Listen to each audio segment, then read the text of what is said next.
हरे कृष्णा। भगवत गीता के 16वें अध्याय में आप सभी का स्वागत है। आज के अध्याय का नाम है देव असुर साधन विभाग योग, यानी देवी और आसुरी स्वभाव। तो जैसे कि हम सभी को पता है, हमारे अंदर कुछ अच्छे गुण होते हैं, कुछ बुरे गुण होते हैं। तो जो हमारे अंदर अच्छे गुण है उनको दैवी गुण बोला जाता है, और जो हमारे अंदर बुरे गुण है उनको आसुरी गुण बोला जाता है। अब अच्छे गुण क्या होते हैं, बुरे गुण क्या होते हैं, वो हमें शास्त्रों से पता लगेगा। क्योंकि हो सकता है कोई चोर हो, उसको चोरी करना अच्छा लगता है, वैसा नहीं है, तो उसके लिए वो अच्छा गुण हो, ऐसा हो सकता है। लेकिन वास्तव में अच्छा क्या है, बुरा क्या है, वो हमें शास्त्रों से पता लगेगा। तो इस अध्याय में भगवान बताएंगे अच्छे गुण क्या है, बुरे गुण क्या है। तो ऐसा क्यों है? क्योंकि पिछले अध्याय में भगवान ने अपने धाम के विषय में हमें बताया, और अपने धाम की महिमा का भगवान वर्णन करते हैं, किस प्रकार उनके धाम जीवात्मा जा सकती है। लेकिन भगवान के धाम जाने की योग्यता क्या है? तो जैसे कि अभी हम देखते हैं, हम भगवत गीता का कोर्स करते हैं, उसमें हम देखते हैं कि अलग अलग लेवल के कोर्स होते हैं। तो दूसरे लेवल में जाना है आपको, तो उसके लिए पहले लेवल का कोर्स होना चाहिए, उसका आप सर्टिफिकेट मिलेगा, फिर आप दूसरे लेवल में जा सकते हैं। लेकिन भगवत धाम जाने के लिए कैसे हमें पता लगेगा कि हम उसके योग्य हैं? तो वहां पे हमारे पास सर्टिफिकेट नहीं होता, वहां पे हमारे अंदर कुछ गुण होने चाहिए, जिन गुणों के आधार पर हम भगवत धाम जा सकते हैं। तो वो गुण कौन से होंगे, वो भगवान इस अध्याय में हमें बताते हैं। दूसरा, हमारे अंदर दोनों गुण होते हैं। हमारे अंदर कुछ दैवी गुण भी होते हैं और कुछ आसुरी गुण भी होते हैं। जिस प्रकार आपने देखा होगा, जब आग जलती है तो आग के साथ साथ धुआं भी निकलता है। तो आग पवित्र रहती है, और धुआं क्या करता है? धुआं प्रदूषण करता है, दूषित करता है। तो आग के साथ साथ धुआं भी होता है। अब अगर आप आग पे फूंक मारोगे तो क्या होगा? आग बढ़ेगी और धुआं कम हो जाता है। ऐसे होता है जब आप चूल्हे पे खाना बनाएंगे, आप अगर आग पे फूंक मारोगे तो धुआं अपने आप कम हो जाता है, उससे क्या होता है? आग की वृद्धि होती है। और अगर आप धुएं पे फूंक मारोगे तो क्या होता है? धुआं बढ़ता है और आग कम हो जाएगी। इसी प्रकार हमारे अंदर दोनों गुण हैं, आसुरी गुण भी होते हैं हमारे अंदर, दैवी गुण भी होते हैं। अगर हम दैवी गुणों को प्रोत्साहित करेंगे, अगर हम दैवी गुणों को पोषित करेंगे, तो हमारे अंदर दैवी गुणों की वृद्धि होगी, जिससे जो हमारे आसुरी गुण है वो कम हो जाएंगे या फिर समाप्त हो जाएंगे।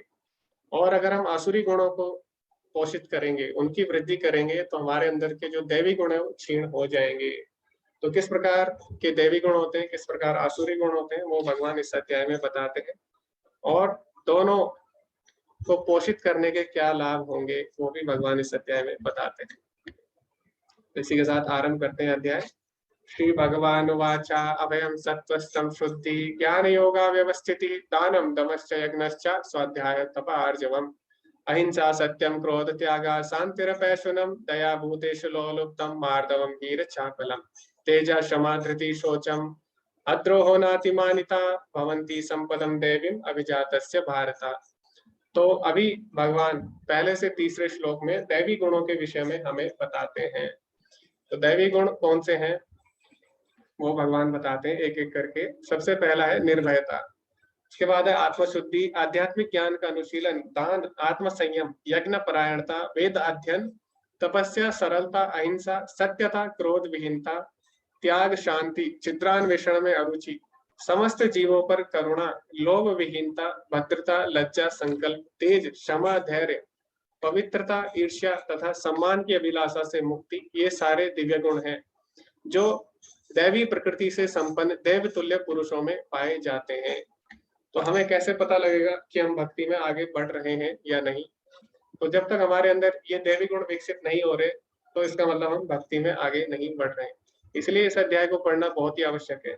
अगर हमें पता लग रहा है कि हमारे अंदर ये गुण आ रहे हैं, इसका मतलब हम भक्ति में आगे बढ़ रहे हैं। तो कौन से गुण हैं जो हमें भक्ति में आगे बढ़ने में सहायता करते हैं, या फिर जब हम भक्ति करते हैं तो कौन से गुण हमारे अंदर होने चाहिए? तो सबसे पहला है निर्भयता। निर्भयता मतलब जब हम भगवान की शरण लेते हैं तो तभी निर्भयता आ सकती है। क्योंकि जब आपने देखा होगा, जब कोई व्यक्ति होता है, उसका अगर मित्र है, कोई अगर बड़े पद पर है, जैसे किसी का मित्र अगर पुलिस में है, वो बड़े ऑफिसर है, तो क्या होगा?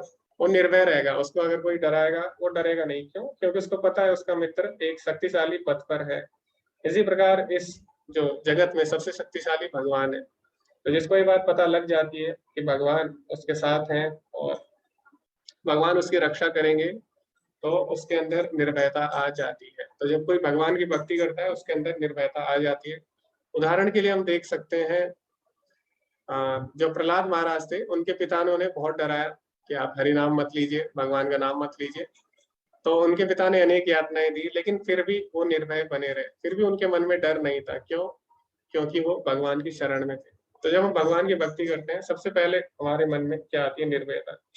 इसी प्रकार प्रभुपाद जी का जीवन अगर हम देखें, तो प्रभुपाद जी जब अमेरिका गए तो उनके पास केवल 40 रुपए थे उस समय, कोई जानने वाला नहीं था और अकेले ही वो अमेरिका गए। तो क्यों? निर्भयता उनके अंदर कहाँ से आई? भगवान की भक्ति के द्वारा। तो ये भगवान के गुण, जो भक्त होते हैं उनका पहला गुण है निर्भयता। उसके बाद आत्मशुद्धि, आत्मा की शुद्धि पर वो कार्य करते हैं। उसके बाद आध्यात्मिक ज्ञान का अनुशीलन, दान। तो दान क्या समझ कर देते हैं? दान देते हैं ये समझकर कि सब कुछ भगवान का है और भगवान की सेवा में लगना चाहिए। आत्म संयम, यज्ञ परायणता। तो कलयुग में कौन सा यज्ञ हमें करना है? संकीर्तन यज्ञ। वेदों का अध्ययन, तपस्या। तो तपस्या का अर्थ क्या है? तपस्या अभी हम आगे पढ़ेंगे, तीनों से होती है, अपने मन से भी होती है, अपने कर्म से भी होती है और अपने शरीर से भी होती है। तो अभी हम 3 प्रकार की तपस्या आगे पढ़ेंगे। अब उसके बाद आती है सरलता। तो जो भक्त होता है उसका जीवन सरल होता है। क्यों? ताकि वो भक्ति के लिए ज्यादा समय निकाल पाए।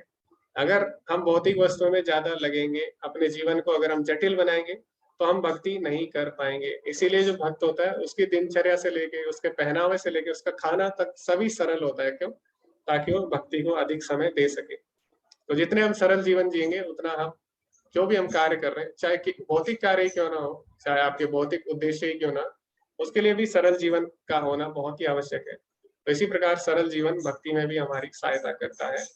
उसके बाद है अहिंसा। अहिंसा का वास्तविक अर्थ क्या है? अहिंसा का अर्थ है सबको भगवान से जोड़ना, और यही वास्तव में दया है।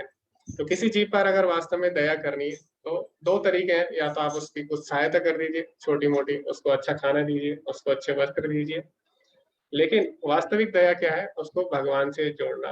क्योंकि वही जो हमारी समस्या है उनका परमानेंट यानी शाश्वत समाधान यही है कि हम भगवान से जोड़े। जैसे कोई बच्चा है, वो अगर घर से बाहर जाए, घर से अगर वो भाग जाता है, तो उसकी 2 तरह से सहायता कर सकते हैं। या तो आप उसे खाना दे सकते हैं, टॉफी दे सकते हैं, कपड़े दे सकते हैं, लेकिन वो क्या है, कुछ देर बाद दोबारा वो वस्तुएं समाप्त हो जाएंगी और वो दोबारा से रोने लग जाएगा। अगर आपको उस पर वास्तव में दया करनी है, तो आप उसको उसके घर, उसके माता पिता के पास छोड़ दीजिए। इसी प्रकार किसी पे वास्तविक दया करना क्या है और किसी पे वास्तविक अहिंसा क्या है, उसको भगवान से जोड़ना। उसके बाद सत्यता भक्तों का विशेष गुण है। सत्यता का अर्थ क्या है? जो हमारे आचार्य या जो हमारे शास्त्र बताते हैं, उसी बात को यथारूप प्रस्तुत करना, उसको तोड़ मरोड़ कर प्रस्तुत ना करना, या फिर अपने मनोधर्म के अनुसार उसको प्रस्तुत ना करना। तो जो शास्त्रों की बातों को यथारूप हमारे सामने रखते हैं, तो वही भक्तों की सत्यता कहलाती है। जैसे प्रभुपाद जी है, प्रभुपाद जी ने क्या किया, जितने भी हमारे आचार्य हैं, उनकी जो टीका टिप्पणी है उनको एक साथ संकलित करके हमारे सामने यथारूप में प्रस्तुत किया। तो ये भक्तों का मुख्य गुण है। क्रोध विहीनता, भक्तों को क्रोध नहीं आता, और अगर क्रोध आता भी है तो क्यों आता है? भगवान की सेवा के लिए। जैसे हनुमान जी है, तो हनुमान जी को जब क्रोध आया तो उन्होंने क्या किया? लंका जलाई। लेकिन उनको क्रोध क्यों आया? क्रोध आया भगवान की सेवा में, तो उन्होंने अपने क्रोध को किस में लगाया? भगवान की सेवा में। तो इसी प्रकार क्रोध अगर भक्तों को आता है तो भगवान की सेवा के लिए आता है। त्याग फिर भक्तों का सबसे बड़ा गुण है। त्याग मतलब क्या है? त्याग मतलब उन वस्तुओं का त्याग करना जो कि हमारे भक्ति के प्रतिकूल है, जो जो वस्तुएं हमें भक्ति करने में बाधा डालती है, उनका त्याग। शांति, शांति कब हमारे जीवन में आती है, इसकी हमने चर्चा की थी 5वें अध्याय के 29वें श्लोक में। 3 चीजें हैं जो हमारे जीवन में शांति लाने में हमारी सहायता करती हैं। किसी को याद है? शांति सूत्र हमने बताया था 5वें अध्याय में। 3 चीजें हमारे जीवन में आवश्यक है शांति के लिए। किसी को याद है तो आप बता सकते हैं।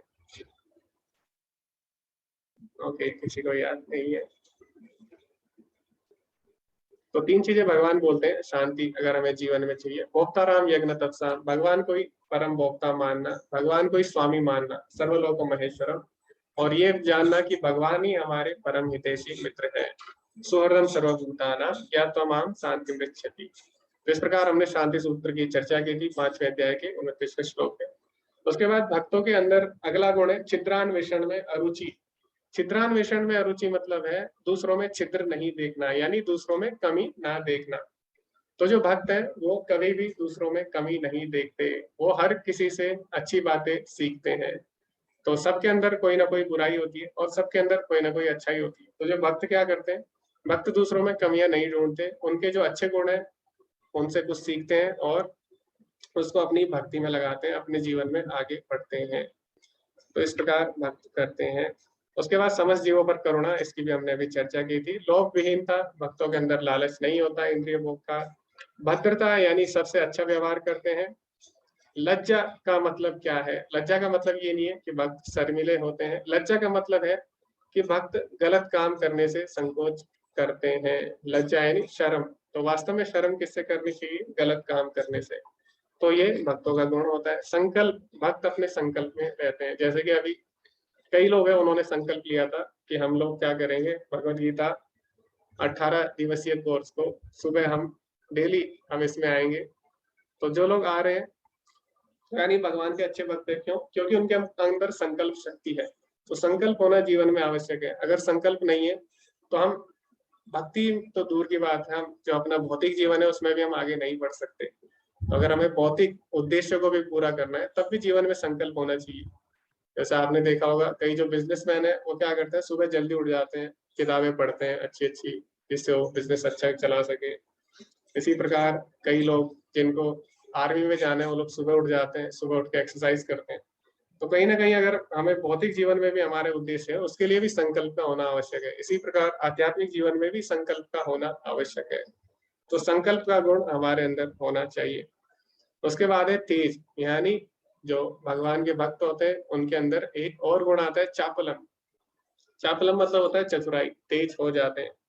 तो जय कृष्ण भजे से बड़ो चातुर। तो वो क्या करते हैं, किसी ना किसी परिस्थिति में भगवान की भक्ति कर ही लेते हैं। तो जैसे मैं आपको एक उदाहरण देता हूँ। तो विभीषण भगवान का नाम लेते थे, राम नाम लेते थे। तो जब रावण ये बात सुनता है, उसको पता लगता है कि विभीषण राम नाम लेते हैं और राम तो मेरे शत्रु है। वैसे राम उसके शत्रु नहीं है, भगवान तो सभी के मित्र है, लेकिन उसे ऐसा लगता है। तो क्या करता है, विभीषण के पास जाता है और उनसे बोलता है कि आप राम का नाम क्यों लेते हैं? हमें राम का नाम नहीं लेना चाहिए क्योंकि वो मेरा शत्रु है। जैसे हिरण्यकश्यपु ने बोला था प्रहलाद महाराज को कि तुमको हरि का नाम नहीं लेना चाहिए, हरि हमारा शत्रु है। लेकिन भगवान के भक्त भगवान का नाम नहीं छोड़ते। तो अब जो विभीषण है वो क्या करते हैं, वो बोलते हैं राम का नाम नहीं ले रहा हूँ, मैं तो आप ही का नाम लेता हूँ। तो रावण ने बोला कैसे? तो विभीषण ने उसको समझाया कि रा मतलब है रावण, माँ मतलब है मंदोदरी। तो मैं तो अपने राजा और रानी का नाम ले रहा हूँ, रावण मंदोदरी राम। तो इस प्रकार रावण बहुत ही अधिक प्रसन्न होता है और वो बोलता है विभीषण को कि आप ले सकते हो राम। तो इस प्रकार हम देखते हैं भक्तों के अंदर एक गुण आ जाता है, वो है चापलम यानी चतुराई का। तो भगवान के भक्त किसी भी परिस्थिति में क्या करते हैं, भगवान का नाम लेने के लिए वो चतुराई भी कर सकते हैं कभी कभी। इसी प्रकार हनुमान जी है, वो भी बहुत चातुर है ना। तो आपने पढ़ा होगा विद्यावान गुणी अति चातुर। तो ये भक्तों का एक गुण होता है, भक्त चतुर भी हो जाते हैं भगवान की भक्ति करने के लिए। उसके बाद आगे हम बढ़ते हैं। तो कहाँ पे हम पहुंच गए थे? तेज। उसके बाद क्षमा। तो भक्त क्या करते हैं, भक्तों के अंदर क्षमा का गुण है। तो जैसे हमने देखा अम्बरीश महाराज की हमने कथा पढ़ी थी। तो उसमें क्या था, उसमें जो दुर्वासा ऋषि थे उनको मारना चाहते थे और उनका अपमान भी करते हैं, लेकिन फिर भी उन्होंने क्या किया, दुर्वासा ऋषि को क्षमा कर दिया। तो क्षमा करना भक्तों का बहुत ही बड़ा गुण है। जैसे अर्जुन को हम देखें तो अर्जुन के साथ इतना बुरा किया कौरवों ने, फिर भी उसके मन में बिल्कुल भी अहंकार की भावना नहीं थी, प्रतिशोध की। वो उन्हें क्षमा करने के लिए भी तैयार था। तो ये वास्तव में भक्तों का अच्छा गुण है। उसके बाद है धैर्य। तो भक्त धैर्य रखते हैं। अब कई लोग होते हैं वो भक्ति करते हैं, लेकिन भक्ति करते करते उनका उत्साह खत्म हो जाता है या फिर उनको इसमें रुचि नहीं आती। तो उस समय धैर्य रखना आवश्यक होता है। क्यों?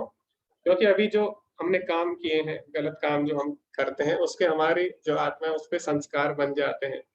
तो हो सकता है अभी हमें भक्ति में रुचि ना आए, लेकिन हमें भक्ति नहीं छोड़नी चाहिए। जैसे कि दवाई होती है, तो दवाई जब डॉक्टर बोलता है हमको लेने के लिए 5 दिन तक, तो हम 5 दिन तक लेते हैं। ऐसा नहीं है कि हम एक ही दिन में उसका असर हमें देखने को मिल जाएगा।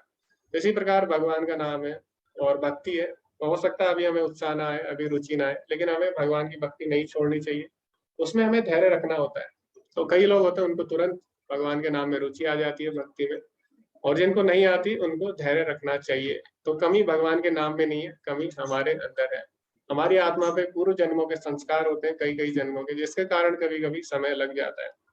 तो जैसे अगर हम कमरा साफ करते हैं तो उस समय क्या होता है, कमरा अगर बहुत दिनों से गंदा होता है तो पहले धूल उड़ती है, बहुत ज्यादा धूल उड़ेगी, जितना आप साफ करेंगे उतना धूल उड़ेगी। इसी प्रकार जो हमारा हृदय है, ये अगर बहुत जन्म जन्मांतर से इसमें धूल जमी हुई है, तो जब हम भक्ति करते हैं, इसकी सफाई होती है, तो शुरू शुरू में हो सकता है इसमें कुछ गंदगी निकले और भक्ति में जिसके कारण रुचि ना आए, लेकिन अंत में ये हृदय को शुद्ध करेगा। तो इसीलिए भक्तों को धैर्य रखना चाहिए। उसके बाद आती है पवित्रता। तो पवित्रता दो प्रकार की होती है, एक होती है शरीर की पवित्रता और एक होती है आत्मा की पवित्रता। तो भक्त दोनों प्रकार की पवित्रता पर ध्यान देते हैं। तो बाहर की पवित्रता हम स्नान करके करते हैं, और जो अपनी आत्मा की शुद्धि है वो हम कैसे करते हैं, वो हम भगवान का नाम लेकर करते हैं। चेतो दर्पण मार्जनम। तो भगवान का नाम क्या करता है, हमारे चित्त रूपी दर्पण का मार्जन यानी उसकी सफाई करता है। उसके बाद भक्तों का अगला गुण है ईर्ष्या तथा सम्मान की अभिलाषा से मुक्ति। ये सारे दिव्य गुण हैं जो देवी प्रकृति से संपन्न देवतुल्य पुरुषों में पाए जाते हैं। तो अगर आप में ये सारे गुण आ जाते हैं तो आप भगवत धाम जाने के लिए योग्य बन जाते हो। और ये सारे गुण कैसे आएंगे, जब हम भगवान की भक्ति करते रहेंगे। इस प्रकार भगवान देवी गुणों के बारे में बताते हैं। आगे प्रभुपाद जी लिखते हैं छंद 16.1 यानी पहले श्लोक से तीसरे श्लोक तक इसमें उल्लिखित ये सभी 26 गुण परालौकिक है। वर्णाश्रम धर्म के अनुसार इनका आचरण होना चाहिए। उन्हें सामाजिक और व्यवसायिक की विभिन्न स्थितियों के अनुसार विकसित किया जाना चाहिए।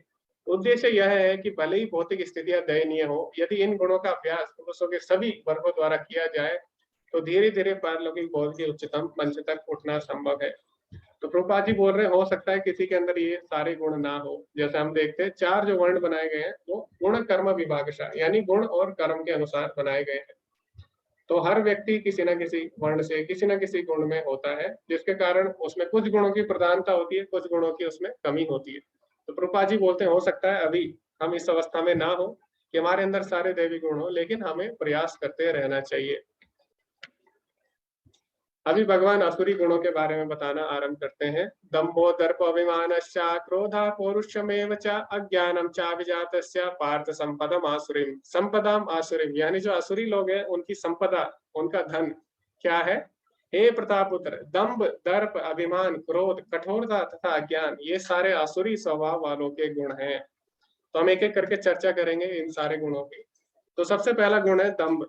दंभ का अर्थ क्या होता है, दंभ का अर्थ होता है उस चीज पर घमंड करना जो कि उसके पास है नहीं, यानी जो उसके पास है नहीं उस पर घमंड करना। तो जैसे रावण है और जो हिरण्यकश्यप है वो, उनको घमंड है, वो मानते हैं कि हम भगवान है, जबकि वो वास्तव में भगवान नहीं है। जैसे रावण हो गया, हिरण्यकश्यप, ये अपने आप को भगवान मानते थे लेकिन वो भगवान नहीं थे। तो अपने आप को वो मानना जो हम है नहीं, इसको बोलते हैं दंभ। अब आता है दर्प। तो दर्प भी एक तरह का घमंड होता है, लेकिन इसमें क्या होता है, दर्प में हमें उन चीजों के कारण घमंड होता है जो हमारे पास है, यानी हमारे ऐश्वर्य के कारण, हमारे पद के कारण, हमारे परिवार के कारण या फिर हमारे जन्म के कारण। तो इस प्रकार किसी में अगर घमंड होता है तो उसको दर्प बोला जाता है। जैसे इंद्र है, तो इंद्र को घमंड हो गया था, क्यों, अपने पद के कारण, है ना, कि मैं देवताओं का राजा हूँ। इस प्रकार अपने जन्म से, अपने पद से, अपने ऐश्वर्य से, अपनी संपत्ति से जिसके अंदर घमंड होता है उसको दर्प कहा जाता है। तो इस प्रकार के लोग क्या होते हैं, आसुरी स्वभाव वाले होते हैं, जिनको अपनी संपत्ति पर, अपनी ऐश्वर्य पर, अपने जन्म पर, अपने पद पर घमंड होता है। तो ये आसुरी गुण है। उसके बाद होता है अभिमान। अभिमान का मतलब क्या होता है, सम्मान की अभिलाषा रखना।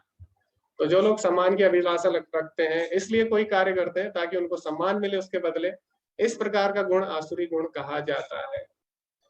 तो जैसे हमने देखा जो प्रजापति दक्ष थे, उन्होंने क्या किया, उन्होंने जब सभी को आमंत्रित किया तो शिव जी भी वहां पर आते हैं। तो उनको क्या थी, उनको लगा कि शिव जी को भी उनका सम्मान करना चाहिए, है ना। और जब शिव जी ऐसा नहीं करते तो वो क्रोधित हो जाते हैं। तो इस प्रकार के जो गुण है वो आसुरी लोगों में पाए जाते हैं। आसुरी लोग चाहते हैं कि हर कोई उनका सम्मान करे, और वो कोई कार्य करते हैं इसीलिए ताकि उनको उसके बदले सम्मान मिले। तो एक दिन अगर आप उनका सम्मान नहीं करेंगे तो क्रोधित हो जाएंगे, और क्रोध भी एक आसुरी गुण है। इसके बाद ही आता है तो क्रोध भी असुरों का एक स्वभाव है। उसके बाद कठोरता। कठोरता का मतलब क्या है? सबसे कटु वचन बोलना, तो कठोर शब्दों में बात करना। तो जो आसुरी लोग होते हैं वो क्या करते हैं? सबसे कटु वचन में बात करते हैं। आपने देखा होगा कई लोग, उनका व्यवहार बहुत ही कटु होता है और वो क्या करते हैं? गलत गलत शब्दों का प्रयोग करते हैं। तो भगवान बोलते हैं ये आसुरी गुण है। अज्ञानता। अज्ञानता, और अज्ञानता किसका सूचक है? तमोगुण में। तो आसुरी गुण, आसुरी लोग क्या होते हैं? वो तमोगुण में धीरे धीरे गिरते हैं, उनके अंदर अज्ञानता भी आ जाती है। ये सारे आसुरी स्वभाव वालों के गुण हैं। इसके बाद भगवान क्या बताते हैं? देव संपद विमोक्षाया निमग्नासि निमग्नासुरी मतः मा शुचा संपदम देवीम अभिजातो असि पांडवा। दिव्य गुण मोक्ष के लिए अनुकूल है और आसुरी गुण बंधन दिलाने के लिए। हे पांडुपुत्र, तुम चिंता मत करो क्योंकि तुम दैवी गुणों से युक्त होकर जन्मे हो। तो भगवान बोले हैं जब किसी के अंदर दिव्य गुण होते हैं तो वो मोक्ष के अनुकूल है, यानी वो भगवत धाम जाने के योग्य है। और जिसमें आसुरी गुण होंगे वो इसी संसार में रहेगा, इसी संसार के बंधन में वो बंध जाएगा। तो इस प्रकार भगवान ने बोला। लेकिन भगवान ने यहाँ पर एक चीज और बोली जिसपे हम चर्चा करेंगे। भगवान ने अर्जुन को बोला कि तुम चिंता मत करो क्योंकि तुम दैवी गुणों से युक्त होकर जन्मे हो। तो ऐसा भगवान क्यों बोलते हैं अर्जुन को? इसका मतलब तो ये हुआ कि जो हमारे गुण होते हैं वो हमारे जन्म से ही हमारे अंदर होते हैं। क्या ऐसा होता है? तो यहाँ पर भगवान बोलने कि तुम दैवी गुणों से युक्त होकर जन्मे हो। तो ऐसा भगवान ने अर्जुन को क्यों बोला? क्या जीवात्मा के गुण जन्म से पहले ही निर्धारित हो जाते हैं?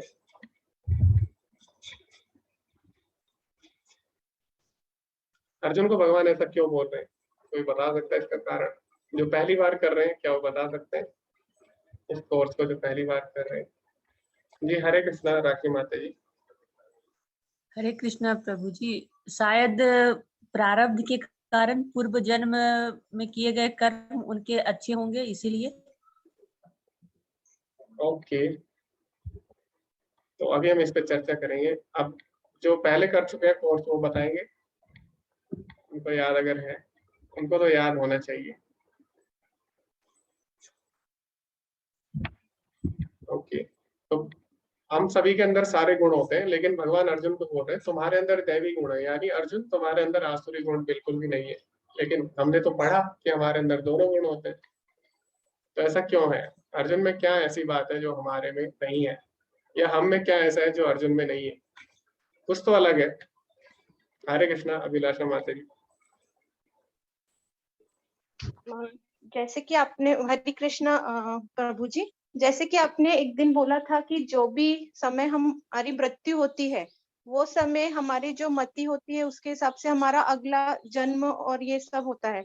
तो उसी तरह जब अर्जुन ने जन्म लिया होगा तो उनके साथ भी पुराने जन्म का कुछ सत्कर्म और ये रहेगा। तो जो पुराने कर्म होंगे उनके, उसके हिसाब से उन्होंने जन्म लिया होगा, अच्छे कर्मों के साथ या सत्कर्म के साथ। जी जी जी, हाँ थोड़ा थोड़ा आप नजदीक पहुंच गए हो। विजेंद्र प्रभु जी बोल रहे हैं क्योंकि वो इंद्र के पुत्र है। तो इंद्र में तो हम देखते हैं कभी कभी स्वयं अहंकार आ जाता है प्रभु जी। तो इसका एक और रीजन है, अभी हम उस पर चर्चा करेंगे। हरे कृष्णा नीलम माता जी। हरे कृष्णा प्रभु जी। जी जी प्रभु जी, जैसा कि हम लोग पढ़ते हुए आ रहे हैं शुरू से ही गीता के कि अर्जुन जो है वो श्री कृष्ण जी के सखा भी हैं और परम भक्त भी हैं, शुद्ध भक्त है, जो कि उनको पहले तो पता नहीं था कि श्री कृष्ण जी भगवान है, सभी के जन्मदाता है। तो इस तरीके से जो उनके कर्म है पुराने कर्मों के कारण भी, और प्लस वो इस जन्म में भी दैवी गुणों के साथ जीवन जीते हैं अपना। तो इस वजह से मुझे लगता है कि वो मोक्ष की प्राप्ति के लिए योग्य है। ओके, अभी हम इस पे काफी चर्चा कर चुके हैं। अभी हम सुधीर प्रभु जी को सुनेंगे और उसके बाद हम आगे चर्चा बढ़ाएंगे। हरे कृष्णा सुधीर प्रभु जी। प्रणाम गुरु जी। वो जैसा मुझे लग रहा था कि अर्जुन एक साधारण व्यक्ति तो है नहीं, ये बहुत ज्ञानी है और इसको माध्यम बना के प्रभु अपना संदेश पूरी मानवता को देना चाहते हैं।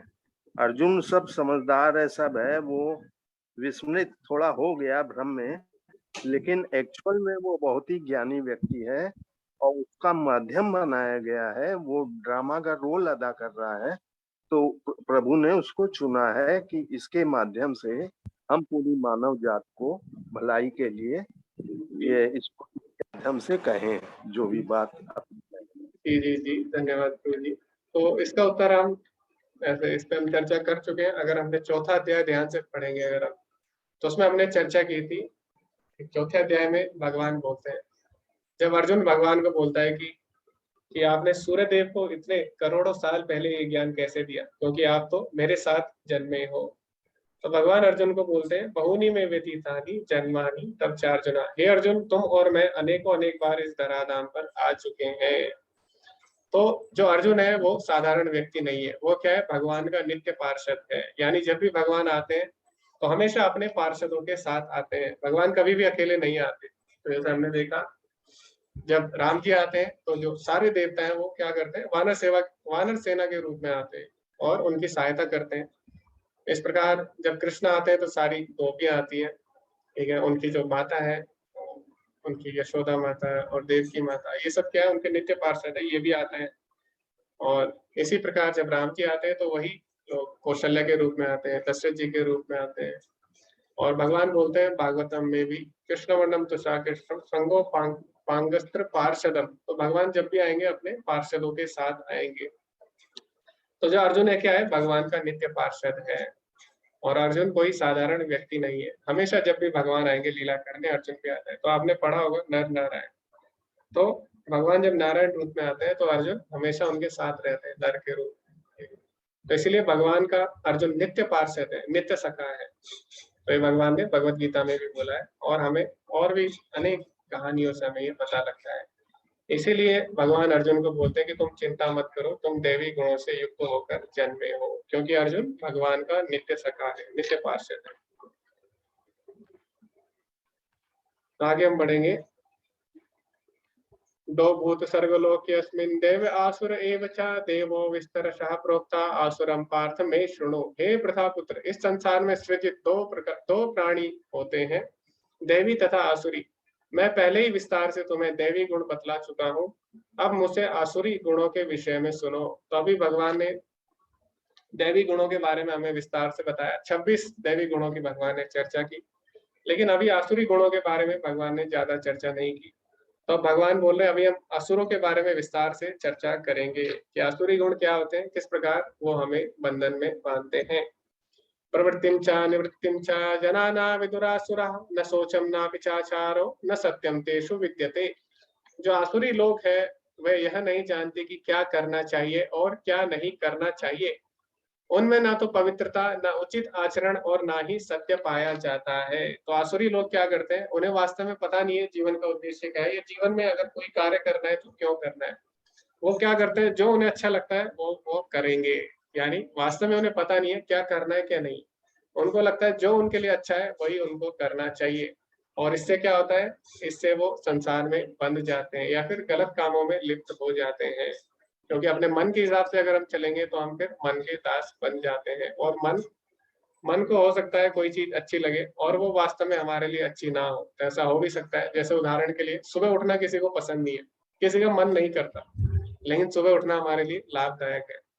तो आसुरी लोग जो होते हैं अपने मन के वश में होते हैं, उनका जो मन होता है वो करते हैं, और उन्हें जीवन का वास्तविक उद्देश्य पता नहीं रहता। उसके बाद शोचम यानी उनमें पवित्रता नहीं पाई जाती।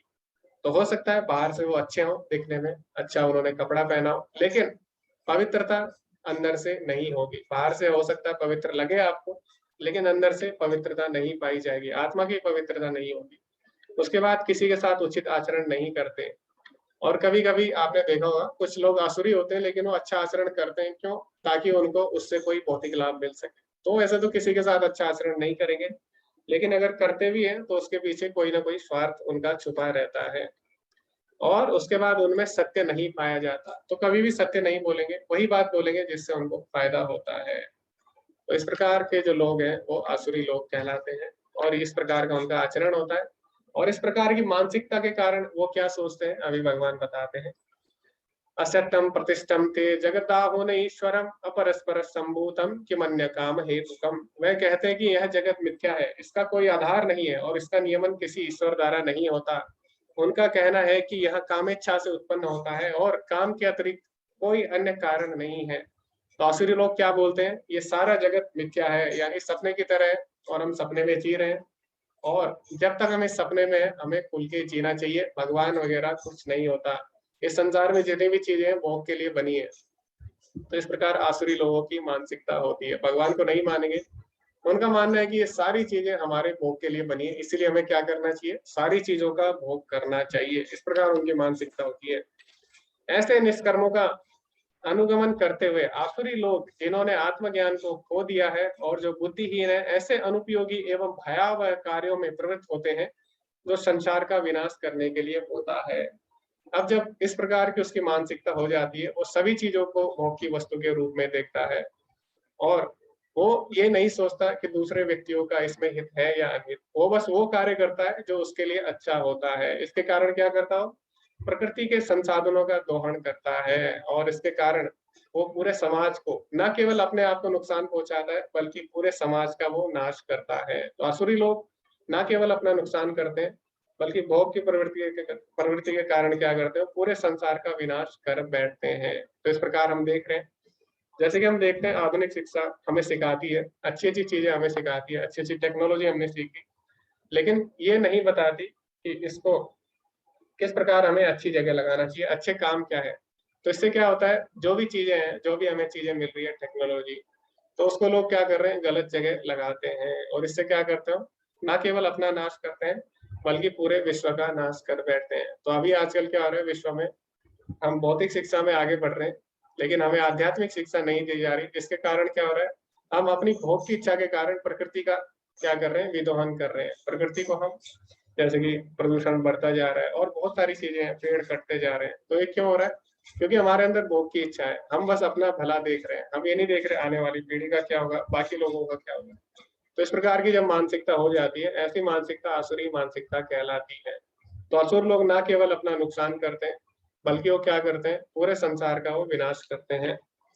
कभी ना संतुष्ट होने वाले काम का आश्रय लेकर तथा गर्व के मद एवं मिथ्या प्रतिष्ठा में डूबे हुए आसुरी लोग इस तरह मोहग्रस्त होकर सदैव क्षणभंगुर वस्तुओं द्वारा अपवित्र कर्म का व्रत लिए रहते हैं।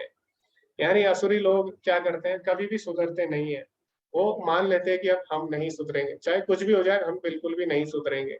यहाँ पे भगवान क्या बोलते हैं, अपवित्र कर्म का व्रत लिए रहते हैं। व्रत लिए रहते हैं मतलब उनको आप कितना भी समझा लो वो सुधरने का नाम नहीं लेते। जैसे कि उदाहरण के लिए जो रावण था उसको सबने समझाया, उसके स्वयं के पिता ने समझाया, उसकी पत्नी ने समझाया, उसके भाई ने समझाया तो उसने अपने भाई को ही भगा दिया। उसके बाद उसके और भाइयों ने भी समझाया उसको, फिर भी उसने नहीं सुनी। उसके पुत्रों ने भी फिर बाद में उसको समझाया, फिर भी उसने नहीं सुनी। उसके बाद स्वयं भगवान के पार्षदों ने उनको समझाया, हनुमान जी ने समझाया, अंगद ने समझाया, सबने उसको समझाया, उसने नहीं सुनी। फिर लास्ट में अंत में भगवान ने भी उसको समझाया, फिर भी उसने नहीं सुनी। तो इस प्रकार जो असुरी लोग होते हैं वो अपवित्र कर्म का व्रत लिए रहते हैं, यानी वो ठान लेते हैं कि हम ये करके ही रहेंगे, चाहे कुछ भी हो जाए, चाहे फिर भगवान भी आ जाए, वो फिर भी उनकी भी बात नहीं सुनते, उनको भी अनदेखा कर देते हैं। तो इस प्रकार आसुरी लोगों का स्वभाव होता है। उनका विश्वास है कि इंद्रियों की तुष्टि ही मानव सभ्यता की मूल आवश्यकता है। इस प्रकार मरण काल तक उनको अपार चिंता होती रहती है। वे लाखों इच्छाओं के जाल में बंधकर तथा काम और क्रोध में लीन होकर इंद्रिय तृप्ति के लिए अवैध ढंग से धन संग्रह करते हैं। अभी उनका मानना क्या है कि इंद्रिय तृप्ति ही सब कुछ है, बस अपनी इंद्रियों को तृप्त करते रहो। इसके लिए पूरा जीवन वो कठिन परिश्रम करेंगे और अनेक अनेक धन संपदा को एकत्रित कर लेते हैं। इसके बाद क्या होता है वो हम आगे पढ़ेंगे।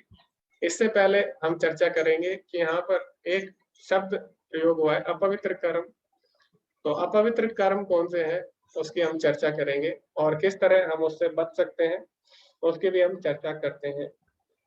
तो इसमें एक छोटी सी कहानी है। तो ये कहानी आती है कलयुग की।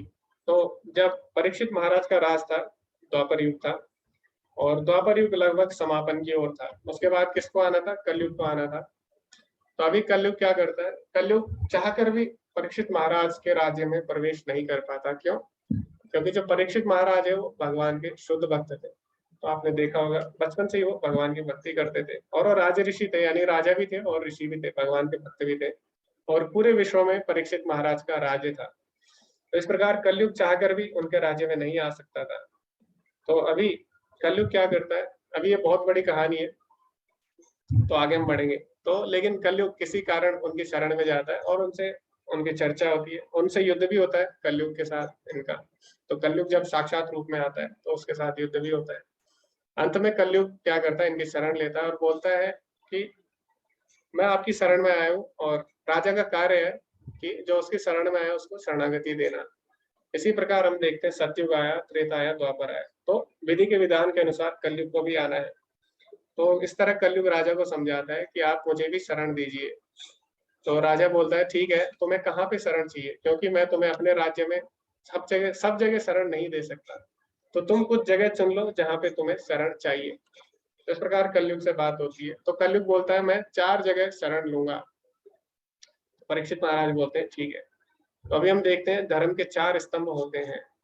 तो धर्म के 4 स्तंभ कौन से हैं, वो है धर्म के 4 स्तंभ है सत्य, और फिर है दया, फिर है तप, फिर है शौच यानी पवित्रता। तो इस प्रकार धर्म के 4 स्तंभ होते हैं।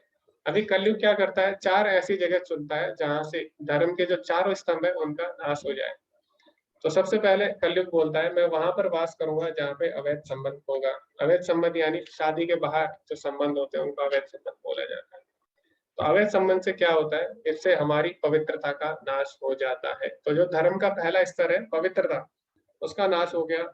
उसके बाद कलयुग ने दूसरी जगह चुनी, कौन सी, जुआ। तो कलयुग ने बोला जहां पर लोग जुआ खेलेंगे वहां पर मेरा वास होगा। अब जुआ खेलने से हमारे धर्म का जो दूसरा स्तंभ है वो क्या है, सत्य। तो जुआ खेलते समय हमें असत्य बोलना पड़ता है दूसरों से, क्योंकि आप सत्य बोलेंगे तो आप जुए में नहीं जीत सकते।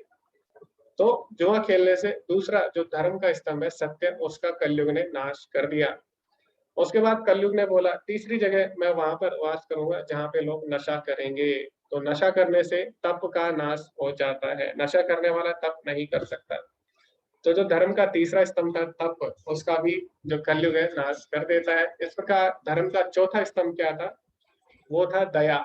तो जब कोई मांसाहार करता है तो उसके अंदर जो दया का भाव है वो समाप्त हो जाता है। तो इस तरह कलयुग ने क्या किया, जो धर्म के 4 स्तंभ है चारों पर आक्रमण कर दिया। और आप देख सकते हैं कि अगर आपको पता करना है कलयुग का प्रभाव कहाँ पर है कहाँ पर नहीं है, तो ये 4 चीजें जहां पर होती है वहां पे कलयुग पाया जाता है। जहाँ पे अवैध संबंध होते हैं, जहाँ पे जुआ होता है, जहाँ पे नशा होता है और जहाँ पे मांसाहार होता है। लेकिन अभी हम देखते हैं चारों चीजें हर जगह हो रही है, तो यानी इससे हम जान सकते हैं कि कलयुग अभी हर जगह पहुंच चुका है, हर जगह फैल चुका है। तो अभी प्रश्न ये आता है कि इससे बाहर कैसे निकले, क्योंकि कलयुग ने क्या किया, कलयुग बहुत ही समझदार है और कलयुग ने ऐसी जगह चुन ली है जिससे ऐसी जगह पे आक्रमण कर दिया है धर्म के 4 स्तंभ पे। तो उसके बाद धर्म का नाश होना तय है। यानी अभी हम कलयुग में देखते हैं धर्म का नाश होता जा रहा है। तो फिर इससे बाहर हम कैसे निकल सकते हैं, क्योंकि कलयुग तो बहुत ही चतुर निकला। तो हमें जानना होगा सबसे चतुर कौन है। कलयुग से चतुर एक व्यक्ति है, वो है भगवान। तो भगवान ने जब देखा कलयुग ने धर्म के 4 स्तंभ पर आक्रमण कर दिया, 4 स्तंभ को घेर लिया, तो भगवान ने क्या किया, कलयुग में जो भगवत प्राप्ति है उसकी विधि को बिल्कुल सरल बना दिया। तो जो परीक्षित महाराज है, और तो जब वो सुखदेव गोस्वामी के पास जाते हैं तो क्या करते हैं, उनसे जब भागवतम सुनते हैं तो सुखदेव गोस्वामी बताते हैं कलयुग में इस प्रकार होगा, 4 प्रकार के लोग काम करेंगे। तो फिर परीक्षित महाराज उनसे पूछते हैं किस प्रकार कलयुग जब घेर लेगा सबको, तो फिर कलयुग में जीवों का उद्धार कैसे होगा। तो फिर जो सुखदेव गोस्वामी है वो बोलते हैं कि हे राजन, कलयुग में भले ही बहुत सारी बुराइयां हों, लेकिन कलयुग में एक गुण अच्छा है। कलयुग में भले ही लाखों बुराइयां हो, लेकिन कलयुग में एक अच्छा गुण है। वो क्या है, कलयुग में केवल भगवान का नाम लेने से ही व्यक्ति क्या करेगा, सारे जितने भी कलमश है उनसे ऊपर उठ जाएगा। यानी कलयुग में भगवान ने जो विधि है उसको भी सरल बना दिया, क्योंकि कलयुग में अधर्म बहुत ज्यादा हो जाएगा। लोग बड़ी बड़ी तपस्या नहीं कर पाएंगे, बड़े बड़े यज्ञ नहीं कर पाएंगे, और बहुत सारी जो विधियां हैं वो नहीं उनका पालन कर पाएंगे। तो कलयुग में केवल भगवान का नाम लेकर ही जीवों का उद्धार हो जाएगा। तो एक कलयुग में विशेष अवसर है, इसीलिए जो बड़े बड़े ऋषि मुनि है वो भी कलयुग में जन्म लेना चाहते हैं। क्यों, क्योंकि कलयुग में उन्हें ज्यादा तपस्या नहीं करनी होती। कलयुग में केवल भगवान नाम लेकर ही वो भगवान की प्राप्ति कर सकते हैं। तो ये भगवान की विशेष कृपा है कलयुग के जीवों पर। तो जो हमारे शास्त्र है उसमें हर शास्त्र में यही बोला गया है। तो जैसे अगर हम कली संतरण उपनिषद पढ़ें तो उसमें क्या बोलते हैं, उसमें ब्रह्मा जी बोलते हैं हरे कृष्ण कृष्ण कृष्ण हरे हरे, हरे राम राम राम हरे हरे, इति षोडशक नाम नाम। ये जो 16 शब्दों का नाम है, कले कलमश नाशम, कलयुग में कलमशों का नाश करने वाला है। न त परतर उपाय, इसके अलावा कोई भी उपाय नहीं है। सर्व वेदेषु दृश्यते, मैंने सारे वेद छान मारे। तो इधर कली संतरण उपनिषद, इसी प्रकार जो बृहन्नादितीय पुराण है उसमें क्या बोला गया है, हरे नाम एव केवलम, कलो नास्तेव नास्तेव नास्तेव गतिरन्यथा। यानी कलो यानी कलयुग में केवल हरि का नाम, केवल हरि का नाम, केवल हरि का नाम ही उद्धार करेगा। नास्तेव, इसके अलावा नहीं है। नास्तेव नास्तेव नहीं है, नहीं है कोई और उपाय। इसी तरह श्रीमद् भागवतम में भी आता है। श्रीमद् भागवतम में क्या बोला गया है कि कृतयध्यायतम विष्णु, त्रेता युग में जो ध्यान करने से लाभ मिलता था, और त्रेतम यजते मखई, और त्रेता युग में जो बड़े बड़े यज्ञ करने से लाभ मिलता था। द्वापर परिचारयम, और द्वापर में जो बड़े बड़े मंदिर, बड़े बड़े विग्रह सेवा करने से जो लाभ मिलता था। कलो तद हरि कीर्तनम, कलयुग में केवल हरि नाम के कीर्तन से मिल जाएगा। तो इस प्रकार हम देखें सारे शास्त्र हमें यही कह रहे हैं। तो अगर हमें कलयुग के प्रभाव से बचना है तो हमें भगवान का नाम का आश्रय लेना है कलयुग में, क्योंकि भगवान के नाम और भगवान में कोई अंतर नहीं है। भगवान नाम के रूप में कलयुग में प्रकट होते हैं। ऐसा भी हमारे शास्त्रों में विष्णु पुराण में आता है। उसमें क्या बोला गया है, नाम चिंता मणि कृष्ण, भगवान कृष्ण का नाम सभी चिंताओं से मुक्त कराने वाला है। चैतन्य रस विग्रह, ये सभी रसों का सार है। और नित्य शुद्धो नित्य मुक्तो, यह हमेशा शुद्ध रहता है, हमेशा मुक्त रहता है। अभिन्नतम नाम नामिनो, यानी हरि नाम और हरि में कोई भी अंतर नहीं है। तो कलयुग में भगवान अपने नाम के रूप में प्रकट होंगे, इसलिए हमें भगवान का नाम लेते रहना चाहिए। तभी हम इन सारे कर्मों से बाहर उठकर भगवान की भक्ति कर सकते हैं। और ये बात ऐसा नहीं है केवल बोलने के लिए, ये बात हमने देखी है। कैसे, जब प्रभुपाद जी अमेरिका गए तो वहां पे जो अमेरिका में जो जनता थी, यहाँ पे तो कुछ भी नहीं था उस समय। उस समय अमेरिका में ये 4 काम बहुत ही ज्यादा होते थे, अभी भी हो रहे हैं। और विशेषकर जहाँ पे प्रभुपाद जी रहते थे वहां पे हिप्पी लोग रहते थे, और हिप्पी लोग जो थे वो इन चारों कामों में ही लगे हुए थे। अवैध संबंध और जुआ खेलना, नशा करना, मांसाहार करना। लेकिन प्रभुपाद जी ने उन्हें भगवान का नाम दिया, भगवान का नाम सुनाया। उन्होंने जब भगवान का नाम लेना आरंभ किया तो उन्होंने सारे बुरे कर्म, जो भी ये 4 जो अपवित्र कर्म बताए गए, इनका त्याग कर दिया और वो भगवान के भक्त बन गए। तो प्रभुपाद जी ने इस बात को सिद्ध करके दिखाया कि भगवान का नाम ही कलयुग में हमारा उद्धार कर सकता है। तो ये बात शास्त्रों में बोली गई है, ये बात प्रभुपाद जी सिद्ध करके भी दिखा चुके हैं। तो अब इससे ज्यादा हमें कोई प्रमाण की आवश्यकता नहीं है। तो हमें क्या करना चाहिए, हमें भगवान का नाम लेना चाहिए, इसके अलावा कोई उपाय नहीं है। तो इसीलिए हमें इस पे विशेष ध्यान देना चाहिए। जो लोग भगवान के नाम का जप कर रहे हैं उनको करते रहना चाहिए, और उनको क्या करना चाहिए, धीरे धीरे इसको बढ़ाना है। जो लोग नहीं कर रहे उनको कम से कम आरंभ करना चाहिए। अभी आसुरी व्यक्तियों के क्या लक्षण होते हैं और उनकी क्या मानसिकता होती है, उसके बारे में भगवान चर्चा करते हैं।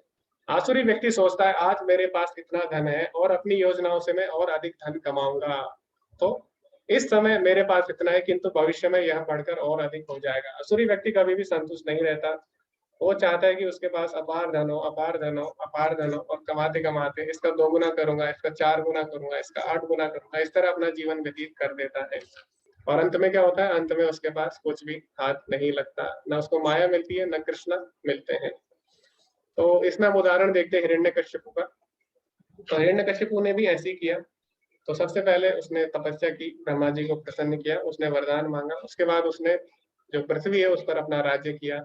पृथ्वी से वो संतुष्ट नहीं हुआ, तो उसके बाद उसने क्या किया, देवताओं के लोक पर आक्रमण किया। देवताओं के लोक पर भी उसने राज कर दिया, स्वर्ग पर। उसके बाद उसकी संपदा बढ़ गई, पहले केवल पृथ्वी पे राज था, अभी उसका देवलोक में भी राज हो गया। अभी यहाँ पर भी उसकी जो इच्छा है वो समाप्त नहीं होती। वो सोचता है कि नहीं, अभी मुझे और अपना राज्य बढ़ाना होगा। फिर वो क्या करता है, वो सोचता है कि मैं अभी जो भगवान विष्णु का जो वैकुंठ लोक है वो भी मुझे चाहिए। ठीक है, तो इस प्रकार वो कभी भी तुष्ट नहीं होता है। लेकिन हमें पता है भगवान के अगर धाम में जाना है तो वहां पर जाने के लिए हमारे अंदर क्या दैवी गुण होने चाहिए। तो इसीलिए वो वहां नहीं जा पाता, क्योंकि उसके पास दैवी गुण नहीं थे। तो इस प्रकार आसुरी लोग हमेशा सोचते हैं कि हमारे पास जो धन है, जो हमारी संपदा है, उसको हम बढ़ाते रहेंगे। तो ये आसुरी गुण है। उसके बाद वो क्या सोचते हैं, वह मेरा शत्रु है, मैंने उसे मार दिया है और मेरे अन्य शत्रु भी मार दिए जाएंगे। इस प्रकार वो क्या करता है, हमेशा योजना बनाता है। और आप जैसे आजकल स्पर्धा चलती है, तो जैसे दो लोग हैं, अगर उनका एक जैसा व्यापार है, तो एक व्यक्ति दूसरे से ईर्ष्या करने लग जाता है स्वाभाविक रूप से, और वो चाहता है कि इसका नुकसान हो किसी न किसी तरह। तो वो ये नहीं सोचेगा कि मैं किस तरह आगे बढ़ूं, अभी आसुरी व्यक्ति सोचेगा किस तरह मैं दूसरे को नीचे गिराऊं।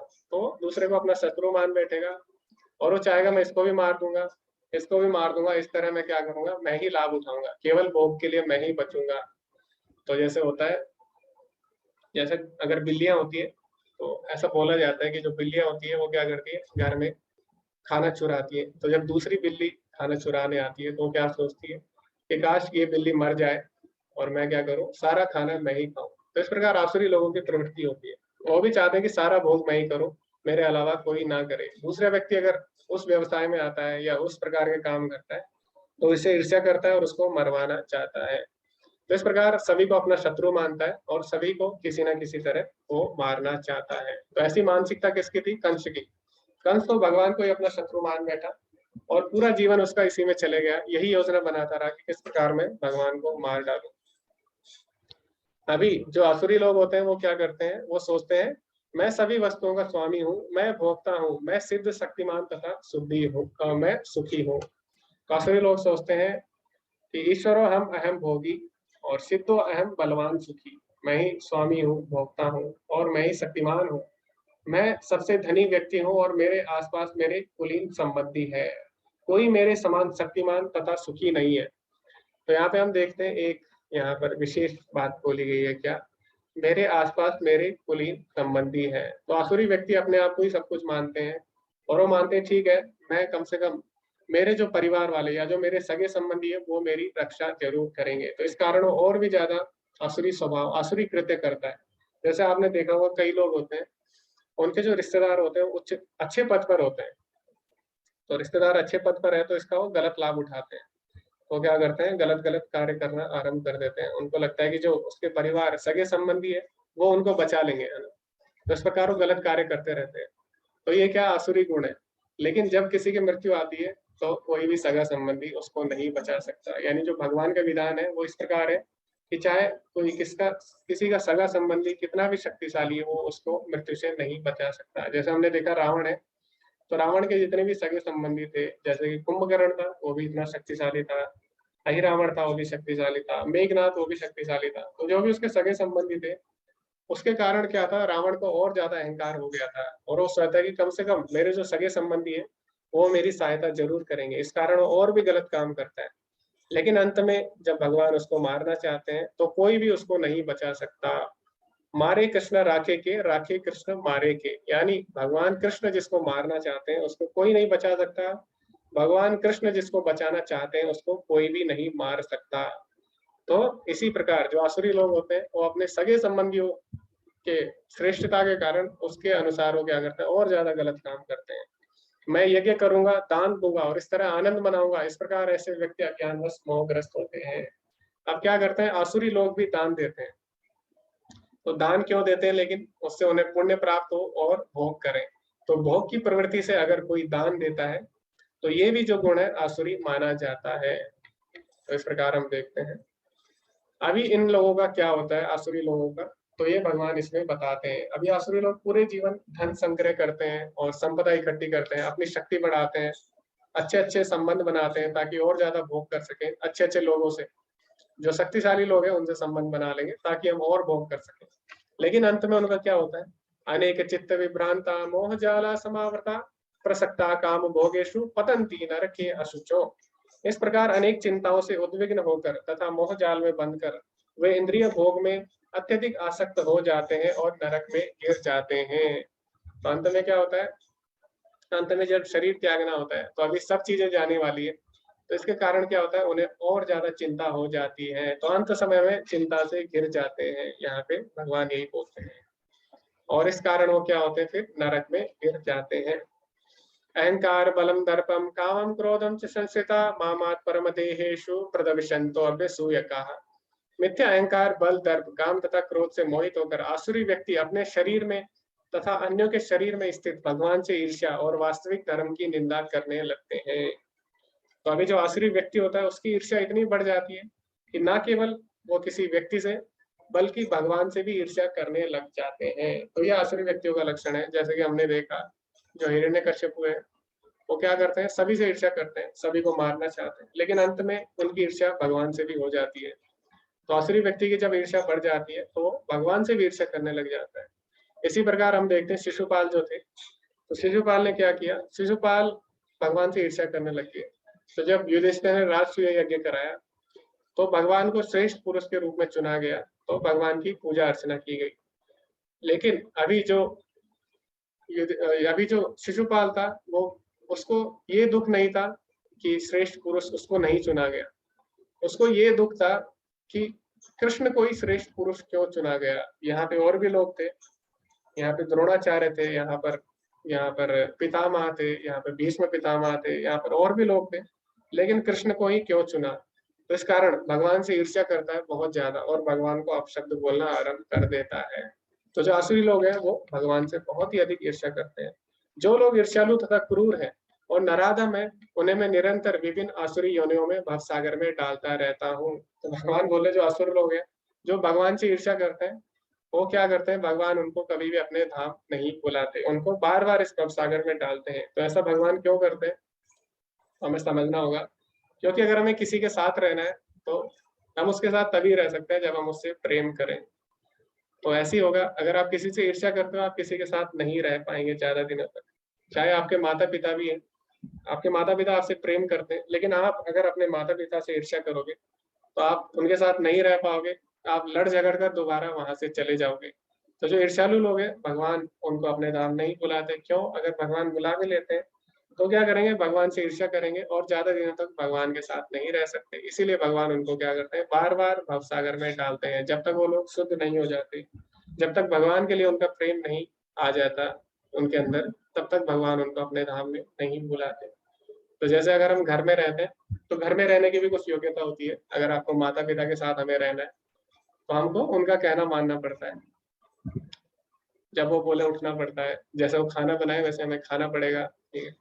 तो हो सकता है कुछ समय वो सह ले, लेकिन ज्यादा देर तक अगर हम अपनी मन मर्जी से चलेंगे तो माता पिता भी ज्यादा देर नहीं सहते। तो जैसे अगर कोई व्यक्ति अगर वो नौकरी नहीं करता, घर में रहता है केवल माता पिता के साथ, तो माता पिता क्या करते हैं, माता पिता उसके खुद बोलते हैं कि तुम घर से निकलो, ठीक है, भगा देते हैं।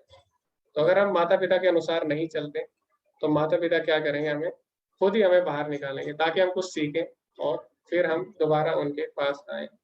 तो इसी प्रकार भगवान क्या करते हैं, जीवात्मा को जो भगवान से ईर्ष्या करती है उनको बार बार इस भौतिक संसार में भेजती है, भवसागर में डालती है, जब तक कि उनका भगवान के प्रति प्रेम नहीं आ जाता।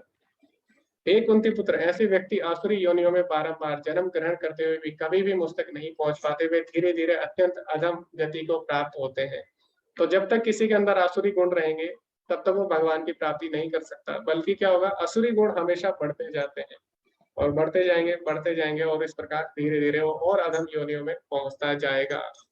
तो अगर आसुरी योनि का उद्धार करना है तो ये बढ़ते ही जाएंगे, लेकिन इसका एक और कारण है जिससे इनका उद्धार हो सकता है असुरों का। तो इनको आप भगवान के बारे में अगर बताएंगे तो इनका उद्धार नहीं होगा। क्यों, क्योंकि भगवान के बारे में नहीं सुनना चाहते। तो इनका उद्धार का एक जो दूसरा तरीका वो है अज्ञात सुकृति, यानी अनजाने में कुछ ऐसे काम करना जिससे कि भगवत प्राप्ति हो सकती है।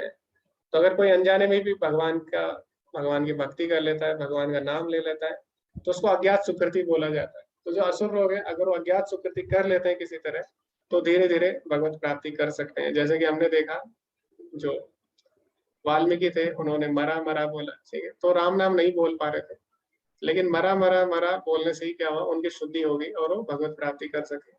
तो जो असुर लोग हैं वो भगवान के बारे में नहीं सुन सकते, लेकिन अज्ञात सुकृति है जिसके कारण वो भगवान के पास आ सकते हैं। जैसे कई लोग घूमने जाते हैं, कई बार घूमते घूमते क्या होता है, कुछ लोग भगवान की परिक्रमा भी कर लेते हैं, तो उन्हें पता नहीं है लेकिन उन्होंने परिक्रमा की है, तो इस प्रकार अज्ञात सुकृति हो जाती है। लेकिन अगर आप उनसे बोलोगे कि आप भगवान का धाम है इसकी परिक्रमा करो तो वो नहीं करेंगे। क्यों, क्योंकि उनके अंदर आसुरी गुण है। लेकिन वो कभी कभी गलती से अगर ऐसा कर लेते हैं तो उससे भी उनको कुछ अज्ञात सुकृति प्राप्त हो जाती है। जैसे कई लोग हैं, अगर आप उन्हें बोलोगे ये भगवान का प्रसाद है तो हो सकता है वो फेंक दे, क्योंकि भगवान से ईर्ष्या करते हैं। लेकिन अगर आप उन्हें बताओगे नहीं ये भगवान का प्रसाद है, तो क्या करेंगे, चुपचाप खा लेंगे। तो इस प्रकार क्या होता है, इस प्रकार असुरी लोगों को आप डायरेक्ट भगवान के बारे में नहीं बता सकते। तो ऐसे लोगों का उद्धार कैसे होता है, अज्ञात सुकृति द्वारा। आगे भगवान बताते हैं 3 तरह के द्वार हैं हमारे जो हमें नरक में ले जाते हैं, हमारी आत्मा को। त्रिविधम नरकस्येदम द्वारम नाशनात्मना काम क्रोधा तथा लोभा तस्मादेतत् त्रयम् त्यजेत्। इस नरक के 3 द्वार हैं, काम, क्रोध और लोभ। प्रत्येक बुद्धिमान व्यक्ति को चाहिए कि इन्हें त्याग दे, क्योंकि इससे आत्मा का पतन होता है। अभी यहाँ पे बोला गया नरक के 3 द्वार हैं, तो कौन से नरक की यहाँ पर बात हो रही है? तो 3 प्रकार के नरक हैं। पहला नरक जो आपने पढ़ा होगा, जहाँ पे अनेक अनेक यातनाएं दी जाती है मृत्यु के बाद, तो एक वो नरक है। उसके बाद दूसरा नरक हमारे संसार में भी है, जैसे हम देखते हैं कि कुछ गलत काम हो रहे हैं, वहां पर नरकीय जीवन है, हम बोलते हैं यहाँ पे नरक जैसा जीवन है, तो वो भी एक नरक है। तीसरा नरक हमारे अंदर है, जो हमारे अंदर बुराइयां हैं, वो तीसरा नरक है।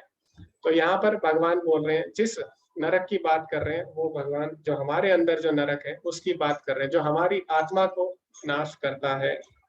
तो द्वारम नाशना आत्मना, यानी जो आत्मा का नाश करता है। तो इस नरक के 3 द्वार कौन से हैं? काम, क्रोध और लोभ। तो ये जो 3 चीजें हैं, यह क्या करती हैं, हमारी आत्मा का नाश करती हैं।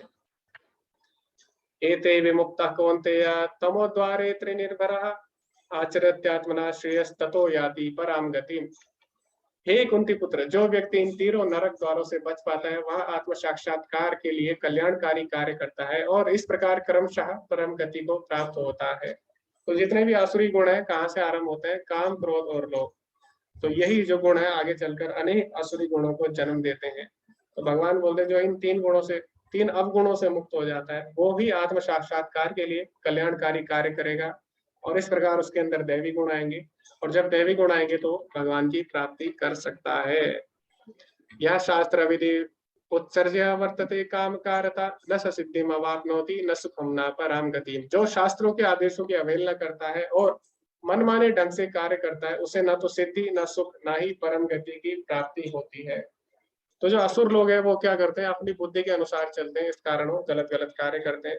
लेकिन जो व्यक्ति शास्त्रों के अनुसार चलेगा, तो शास्त्र क्या है? भगवान की वाणी है, भगवान के निर्देश है। और धर्म क्या है? धर्मम तो साक्षात भगवत प्रणीतम।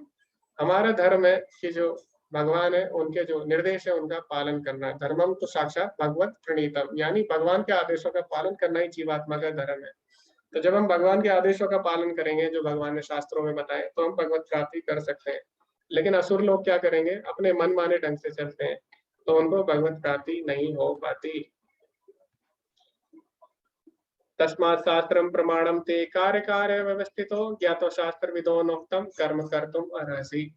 अतः मनुष्य को यह जानना चाहिए कि शास्त्रों के विधि विधान के अनुसार क्या कर्तव्य है और क्या अकर्तव्य है। उसे विधि विधानों को जानकर कर्म करना चाहिए, जिससे वे क्रमशः ऊपर उठ सके। तो हमें क्या करना चाहिए? गुरु, साधु और शास्त्र की शरण में जाना चाहिए। जब तभी हमारे अंदर दैवी गुण आएंगे, अच्छे गुण आएंगे। जब हम साधु के संग में रहेंगे, जब हम अच्छे लोगों का संग करेंगे, तो उसी प्रकार के हमारे अंदर गुण आएंगे और फिर हम शास्त्रों को पढ़ेंगे, फिर हम गुरु की शरण लेंगे और फिर हम भगवत प्राप्ति कर सकते हैं। तो इसीलिए साधु संग बहुत ही आवश्यक है और गुरु की भी बहुत ही अधिक आवश्यकता है। तो भगवान स्वयं जब जाते हैं, किसके पास जाते हैं? संदीपनी मुनि के पास जाते हैं, उनको गुरु रूप में स्वीकार करते हैं। तो भगवान तो जगत गुरु है, सारे विश्व के गुरु हैं। तो आपने पढ़ा होगा वंदे कृष्णम जगत गुरु। लेकिन फिर भी भगवान गुरु स्वीकार करते हैं, क्यों? ताकि हमें सिखा सके कि हमें गुरु की शरण में जाना चाहिए। तो भगवान स्वयं, जैसे भगवान राम है, वो भी गुरु के पास जाते हैं वशिष्ठ मुनि के आश्रम में। तो क्यों जाते हैं? वो तो भगवान है, फिर भी जाते हैं, क्यों? ताकि बाकी लोग इससे सीख सके और गुरु की शरण में जाए। तो गुरु, साधु और शास्त्र, हमें हमेशा इनके संपर्क में रहना होगा, तभी हम दैवी गुण अपने अंदर प्रकट कर सकते हैं।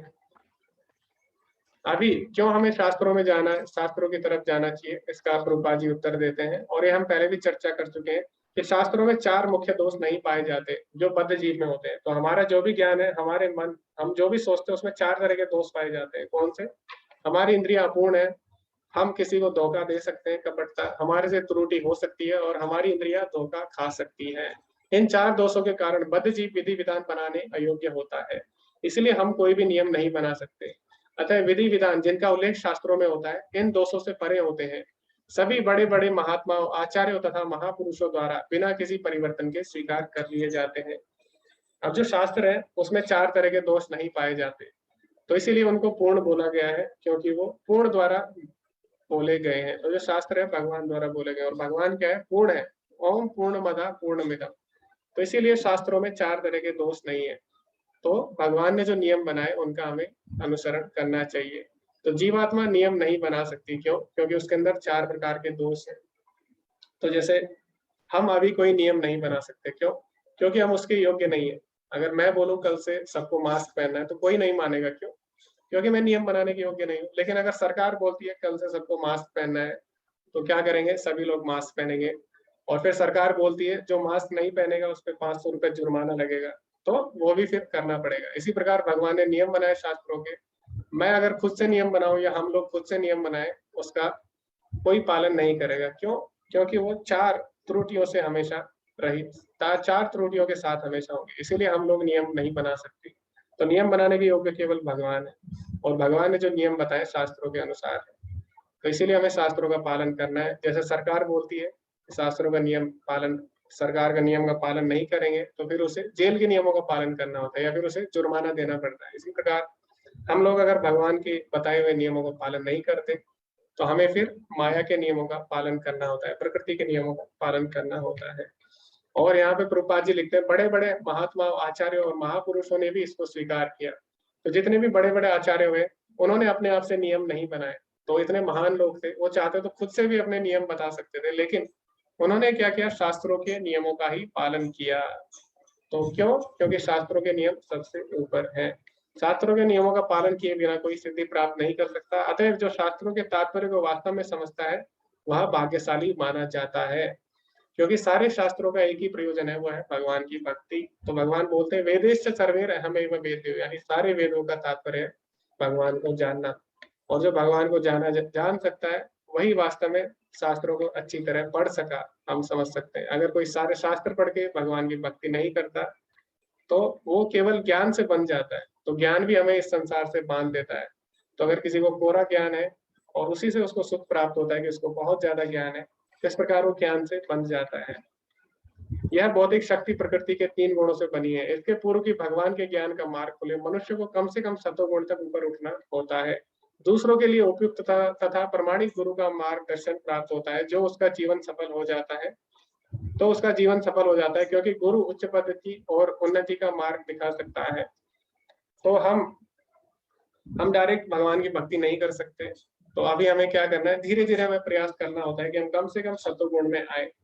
तो सतोगुण में जब हम आ जाते हैं वहां से भगवान की भक्ति करना बहुत ही आसान हो जाता है। तो मैंने आपको उदाहरण दिया था, जैसे हवाई जहाज है, तो हवाई जहाज सड़क से नहीं उड़ सकता, उसको कम से कम कहाँ पे आना पड़ेगा? कम से कम उसको रनवे पर आना पड़ेगा, वहां से विमान पट्टिका उसको बोलते हैं। विमान पट्टिका पे जब वो आएगा वहां से वो उड़ान भर सकता है। तो इसी प्रकार हम अभी रजो अगर तमोगुण में है तो हम भगवान की भक्ति नहीं कर सकते, भगवान के बारे में नहीं समझ सकते। तो कम से कम हमें 4 नियमों का पालन करना होगा। जो 4 अभी अवैध अपवित्र कर्म बताए उनका त्याग करना होगा, ताकि हम सतोगुण में आ सके और फिर हम भगवान के बारे में सुन सके, उनको समझ सके और धीरे धीरे तीनों गुणों से ऊपर उठ सके।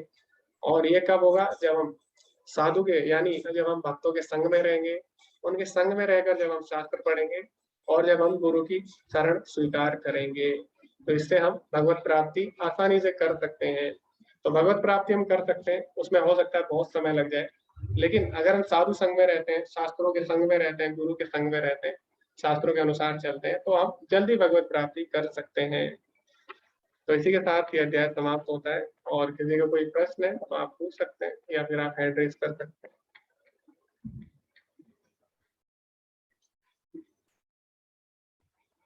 ओके, तो चैट में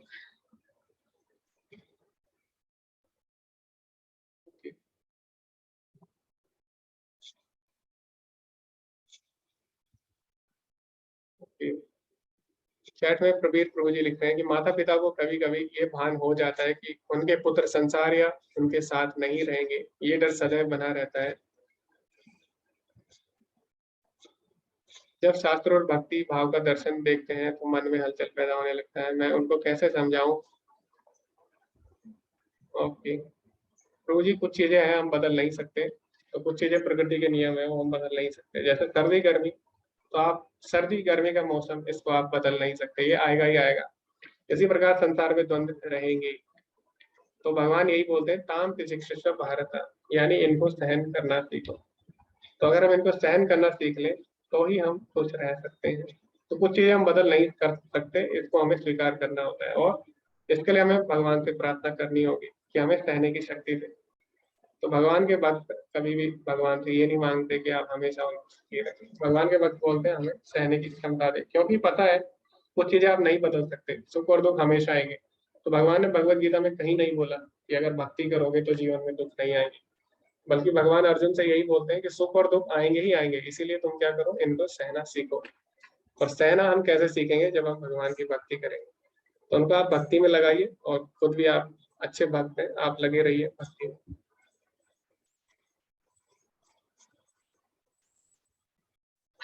ओके, तो यहाँ पर चंदन प्रभु जी बोल रहे हैं कि शास्त्रों में 4 जो वर्ण है वो कर्म के आधार पर है, गुण और कर्म के आधार पर है प्रभु जी। लेकिन फिर वो बोल रहे हैं द्रोणाचार्य ने एकलव्य को क्यों ऐसा किया। ओके, तो इसके पीछे बहुत सारे कारण थे प्रभु जी। तो जो द्रोणाचार्य हैं वो क्योंकि जो पांडव और कौरव है या फिर जो उस राज्य के जो लोग थे उन्हीं को वो सिखाते थे। तो जो एकलव्य थे वो क्या थे, वो दूसरे राज्य की ओर से लड़ते थे। तो इसीलिए ये कारण था जिसके कारण उन्होंने उसको मना किया। ठीक है, तो जैसे मान लो अभी कोई यहाँ पे है जो साइंटिस्ट है, वो क्या कर रहा है, इंडिया के लिए काम कर रहे हैं ना, वो हमारे लिए मिसाइल बनाते हैं। लेकिन क्या वो पाकिस्तान को बता सकते हैं कैसे हमने मिसाइल बनाई? नहीं बताएंगे कभी भी, है ना, क्योंकि वो दूसरा देश है, तो हमारे लिए काम कर रहे हैं। इसी प्रकार द्रोणाचार्य एक कुछ राज्यों के लिए काम करते थे। तो जो विपक्षी राज्य था, शत्रुओं का राज्य, उनको अपनी टेक्निक नहीं बता सकते थे ना, किस प्रकार युद्ध करना है। क्योंकि अगर आप दुश्मन को अपनी टेक्निक बता दोगे तो उससे क्या होगा, आपका नुकसान हो जाएगा। और जो द्रोणाचार्य थे वो राजनीति के भी, कुशल राजनीति के भी थे। ठीक है, तो इसीलिए हमें ऐसा नहीं बोलना चाहिए कि उन्होंने उनके साथ भेदभाव किया। हमें शास्त्रों को अच्छे से पढ़ना चाहिए। ओके, तन्मय प्रभु जी बोल रहे हैं दुनिया में जो भी हो रहा है, लोग धर्म के नाम पे एक दूसरे को मारते हैं, तो क्या भगवान भक्तों की मदद करते हैं? जी प्रभु जी, भगवान भक्तों की मदद करते हैं, बिल्कुल करते हैं। लेकिन जरूरी नहीं है कि भक्त कभी भक्त की भी मृत्यु होती है, भक्त की भी, और भक्त को भी कभी कभी बीमारियां होंगी, या भक्त को भी हो सकता है कोई मार दे। लेकिन बाहर से हमें देखने में ऐसा लग सकता है कि भगवान ने सहायता नहीं की, लेकिन हमें जानना होगा भगवान जरूर सहायता करते हैं। और वास्तव में अगर कोई भगवान की भक्ति करता है, ऐसा नहीं है कि उसकी मृत्यु नहीं आएगी, तो मृत्यु उसकी भी आएगी। तो मृत्यु एक बहाना है केवल शरीर त्यागने का, लेकिन उससे कष्ट नहीं होता। उसकी जो मृत्यु होती है वो भी बहुत ही सुखपूर्वक होती है। जैसे हमने देखा जटायु, तो जटायु को क्या किया, रावण ने मार दिया। तो अब कोई बोलेगा अरे जटायु को कैसे मार दिया, तो भगवान का भक्त था, भगवान ने रक्षा नहीं की उसकी। ऐसा नहीं है, जटायु जब मरा भी तो उसको परम गति प्राप्त हुई, भगवान स्वयं उसके सामने थे, भगवान ने स्वयं उसका अंतिम संस्कार किया। और भगवान ने उसको बोला भी कि अगर जटायु तुम चाहते हो तो मैं तुम्हें जीवित कर सकता हूँ।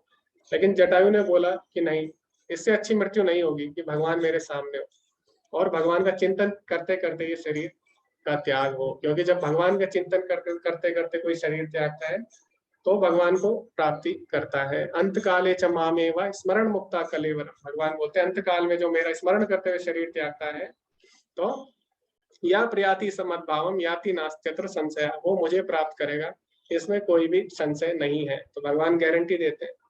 तो मृत्यु होना कोई बड़ी बात नहीं है, भगवान के भक्तों की भी होती है, लेकिन वो भगवान को प्राप्त करते हैं। तो बाहर से हमें देखने में लग सकता है कि इसकी बहुत बुरी मौत हुई है, तो भगवान की भक्ति कर रहा था, लेकिन ऐसा नहीं है। जैसे जटायु का मैंने आपको उदाहरण दिया। ठीक है, तो जैसे चूहे को पकड़ती है बिल्ली, तो बिल्ली चूहे को भी पकड़ती है, अपने बच्चे को भी पकड़ती है, लेकिन दोनों में अंतर होता है। बच्चे को जब पकड़ती है तो उसमें प्रेम होता है, और चूहे को जब पकड़ती है तो उसमें क्या होता है, चूहे को बहुत ज्यादा तकलीफ होती है, चूहा मर जाता है।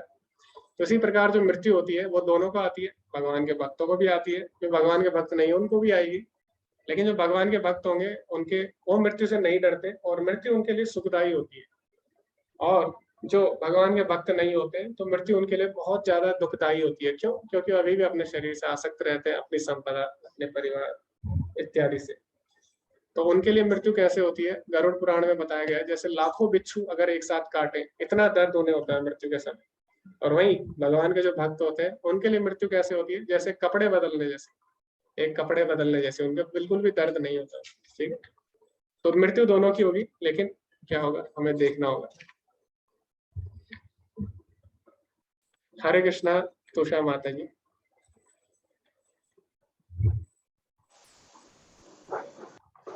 हरे कृष्णा गुरु जी।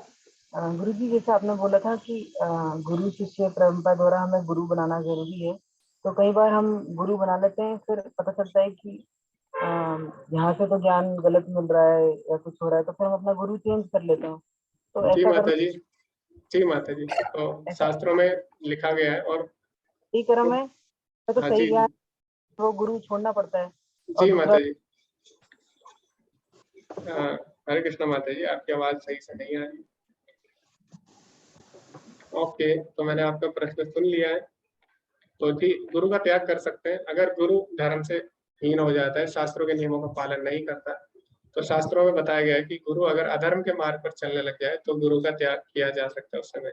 और प्रभुपाद जी भी अपने तात्पर्य में लिख रहे हैं, जब अर्जुन बोलता है कि मुझे क्या करना चाहिए, अपने गुरु का वध कैसे करूं, तो उसमें प्रभुपाद जी लिखते हैं कि शास्त्रों में बोला गया है अगर गुरु अधर्म के पक्ष में हो तो उस समय हम गुरु का त्याग कर सकते हैं, और शास्त्रों में भी यही बोला गया। ठीक, ओके। रत्नेश प्रभु जी बोल रहे हैं कि दृष्टुमन को क्यों शिक्षा दी, वो भी तो शत्रु था। वो उसका पर्सनल शत्रु था, वो पूरे राज्य का शत्रु नहीं था। तो दृष्टुमन भी आप देखें तो इन्हीं के राज्य में आता था। ठीक है, वो उसका पर्सनल शत्रु था, ऐसा नहीं है कि पूरे राज्य का शत्रु था।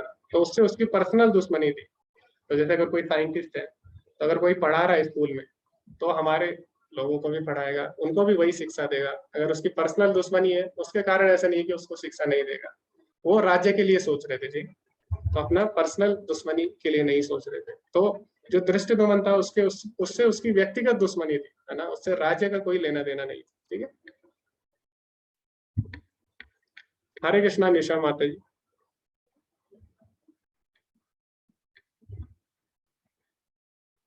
ओके, आपकी आवाज नहीं आ रही है।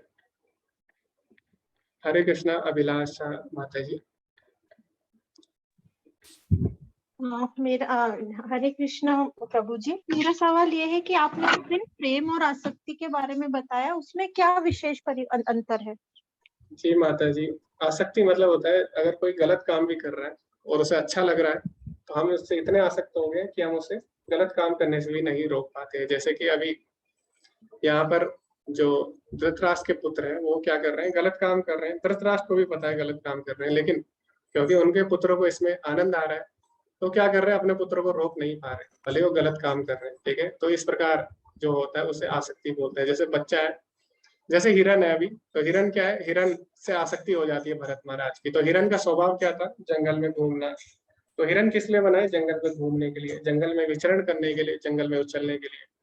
लेकिन अभी क्या कर रहा हो, केवल उसके अपनी इंद्रिय तृप्ति के विषय में सोच रहा है, वो ये नहीं देख रहा हिरन के लिए क्या सही है क्या गलत है। इसी प्रकार धृतराष्ट्र ये नहीं देख रहा उसके पुत्रों के लिए क्या सही है क्या गलत। तो जब हम ये नहीं देखते क्या सही है क्या गलत, हम केवल इंद्रिय तृप्ति के विषय में सोचते हैं, तो उसे आसक्ति बोला जाता है। ठीक है माता जी। और प्रेम वही, जैसे माता है, माता क्या करती है, कभी कभी कुछ माता अपने बच्चों को डांट भी देती है, क्यों, उसके भलाई के लिए, तो वो भी एक प्रेम है। तो प्रेम में हम भलाई देखते हैं, उसके लिए कभी कभी डांटना भी पड़ सकता है। लेकिन आसक्ति में हम क्या करते हैं, आसक्ति में हम डांटते नहीं है, केवल वही करते हैं जो किसी को इंद्रिय सुख दे रहा हो, जब हम उससे आसक्त हो जाते हैं। ठीक है, ओके माता जी।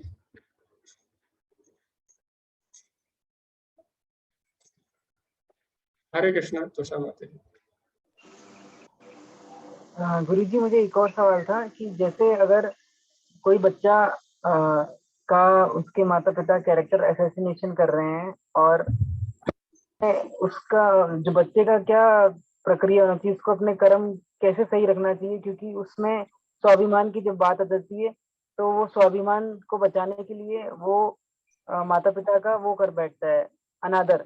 तो कैसे वो अपनी सेल्फ एस्टीम को बचाए और साथ में अपने माँ बाप को अपने कर्म भी सही रखे? वो माता जी परिस्थिति पे डिपेंड करता है, ऐसी कौन सी परिस्थिति है, क्या उसके साथ सिचुएशन है, उस सिचुएशन के साथ ये परिस्थिति के हिसाब से बदलेगा। अगर आप पूरी कहानी बताएंगे तभी ये समझ में आएगा।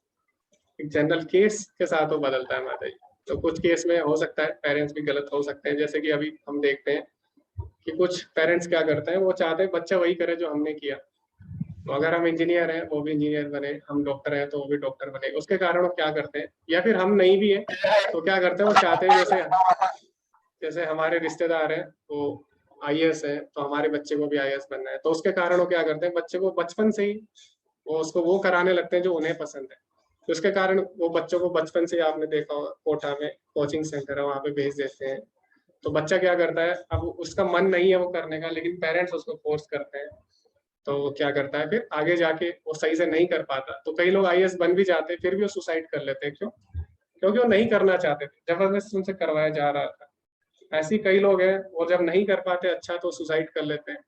तो कहीं कहीं पे वो सिचुएशन पे वेरी करेगा माता जी, कहीं पे पेरेंट्स भी हो सकता है गलत हो, कहीं पे हो सकता है बच्चा भी गलत हो। तो उसमें एक ही तरीका है माता जी, उनको भगवान की भक्ति से जोड़ा जाए। और क्योंकि जब तक भगवान की भक्ति नहीं होगी अच्छे गुण नहीं आएंगे, उनमें अच्छे गुण नहीं आएंगे। इसमें भगवान बोलते हैं भगवत गीता में, परो धर्म भयावह, यानी दूसरों के अगर हम धर्म का अनुसरण करते हैं तो वो हमारे लिए भयानक हो सकता है।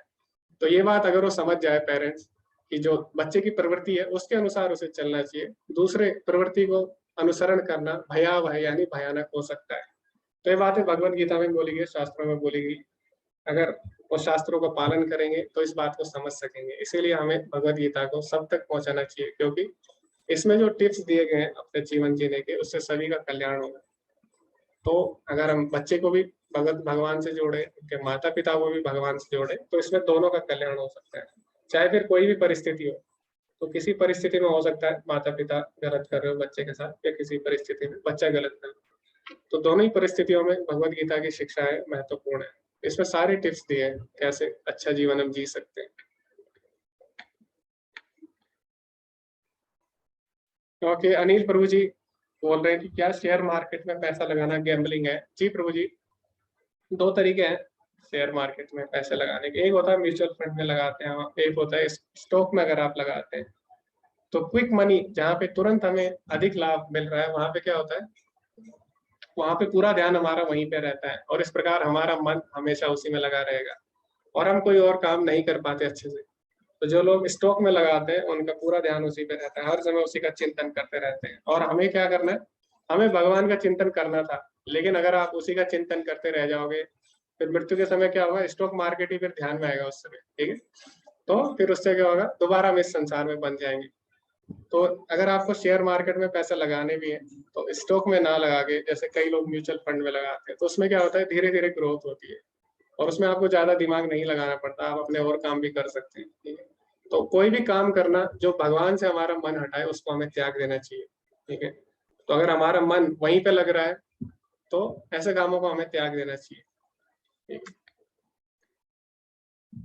हाँ, अगर आप म्यूचुअल फंड में पैसा लगाते हैं वहां पे आपको ज्यादा दिमाग नहीं लगाना पड़ रहा, फिर आप और भी चीजें कर सकते हैं। इस तरह बैंक में अगर आप एफडी वगैरह रखते हैं तो वहां पे आपको दिमाग नहीं लगाना, आप रखते हैं कुछ समय बाद आप निकाल सकते हैं, ठीक है। तो ऐसी चीजों में आप लगा सकते हैं पैसे जहाँ पे आपको ज्यादा, आपका मन जहाँ पे ना लगे ज्यादा। तो हमें भगवान में मन लगाना है, इसीलिए हम ऐसी चीजों को त्याग देते हैं। ओके, निशा माता जी को अवसर नहीं मिला। हरे कृष्णा निशा माता जी। हरे कृष्ण प्रभु जी। प्रभु जी, आज जो आपने बताया ना उससे मुझे ही पता चला कि मुझ में जो अवगुण है ना वो ओवरफ्लो हो रहे हैं। इतने ज्यादा अवगुण है, जो सब आपने बताया वो मुझे लगा कि सब मुझ में है। और दूसरा प्रश्न ये है कि आपने बोला कि धर्म के 4 स्तंभ, तो प्रभु जी स्तंभ तो वो चीज होती है जो पिलर्स होते हैं, मतलब जिसपे वो चीज टिकी होती है। तो इन 4 चीजों पे तो धर्म बिल्कुल टिका नहीं है, वो तो जैसे भक्ति पे टिका है या फिर ऐसे ईमानदारी पे या अच्छी अच्छी चीजों पे टिका होना चाहिए। इन गलत चीजों पे कैसे धर्म टिक सकता है? मुझे थोड़ा सा इसमें कंफ्यूजन है। मैंने धर्म के 4 स्तंभ बताए, सत्य, शौच यानी अच्छा पवित्रता, दया अच्छा और तपस्या, ठीक है। ये अच्छा 4 ठीक चीजें है। धर्म के पिलर है। आपने क्या सुना? अच्छा, मुझे वो तो चार वो थे कार्य जो धर्म के 4 पिलरों को नाश करते हैं माता जी। अच्छा नाश करते हैं, ठीक। वही हाँ, मैं सोच रही थी कि ये कैसे हो गया कि धर्म के 4 स्तंभ कैसे हो नहीं सकते हैं ये। ठीक नहीं है प्रभु जी, धन्यवाद। जी, मैंने आपको बताया ना कि जो कलयुग है वो उसने धर्म के 4 स्तंभों का तोड़ दिया। कैसे? जो अवैध संबंध है उससे जो धर्म का पहला स्तंभ है वो क्या था, सोच, पवित्रता, उसने तोड़ दिया। उसके बाद जो मांसाहार है उसने क्या किया, दया को तोड़ दिया, दया के स्तंभ को तोड़ दिया। उसके बाद जो नशा है उसने तपस्या को तोड़ दिया। उसके बाद जो जुआ है उसने सत्य को तोड़ दिया। तो मैंने वो 4 चीजें बताई थी जो धर्म के 4 स्तंभों का नाश करती है। तो दोनों अलग है माता जी। हरे कृष्णा विकास प्रभु जी। हरे कृष्ण प्रभु जी। जी प्रभु जी। प्रभु जी हमारे पास ना 2 उदाहरण मिलते हैं।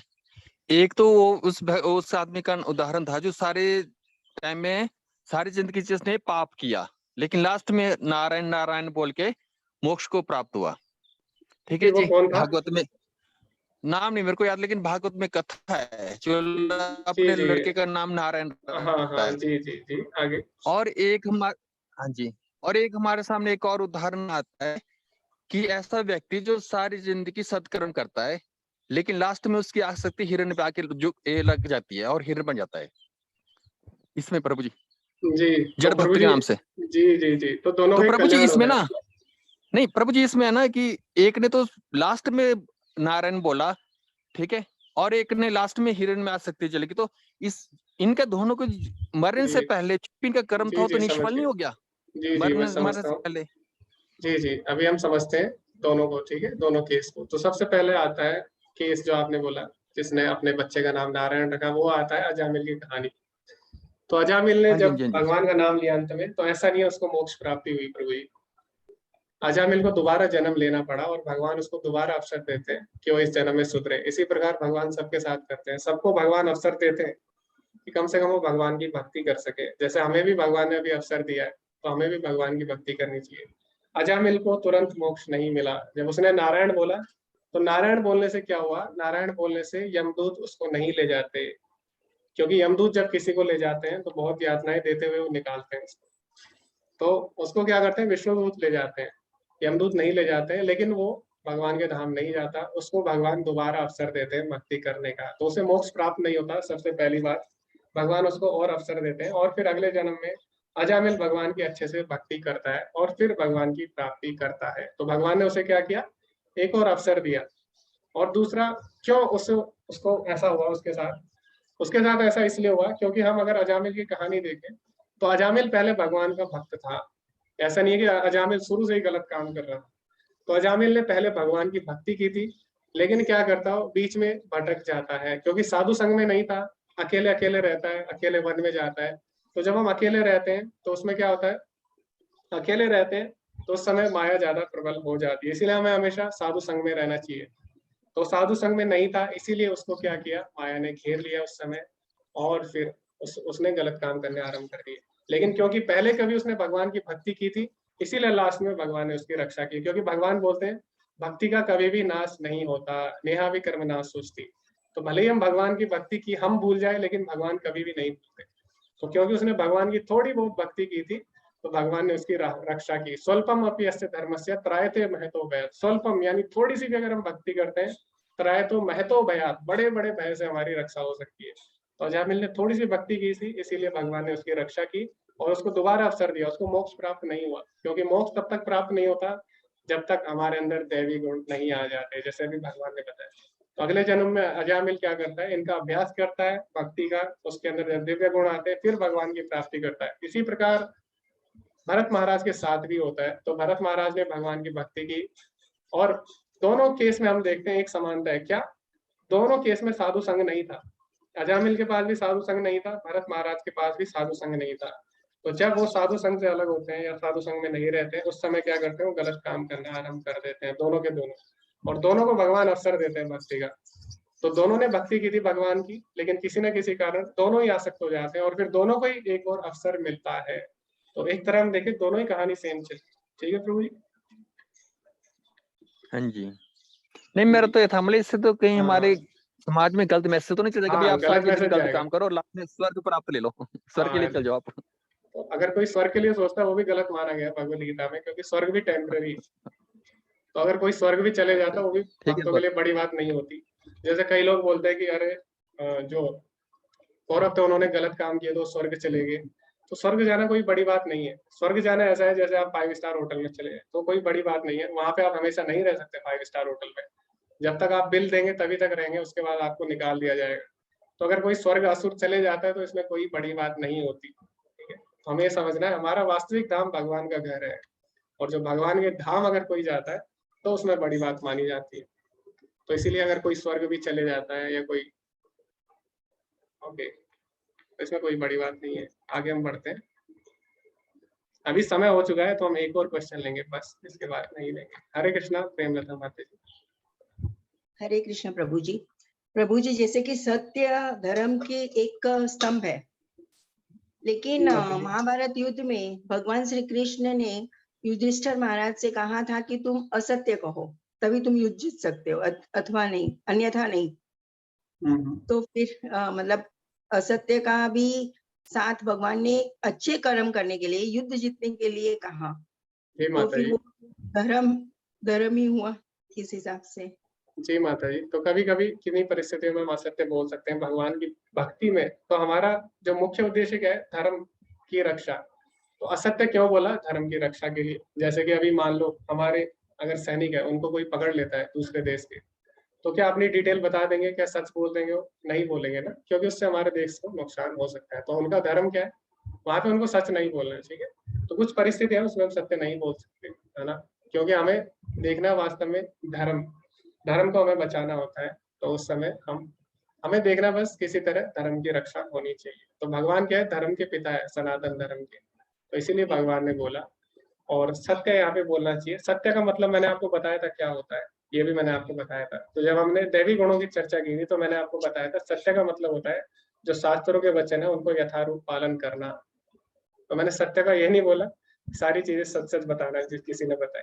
सत्य का मतलब होता है जो शास्त्रों के वचन है उनको ज्यों का त्यों किसी के सामने रखना, अपने हिसाब से शास्त्रों के वचनों को परिवर्तित ना करना, उसको सत्य बोला जाता है। ठीक है माता जी?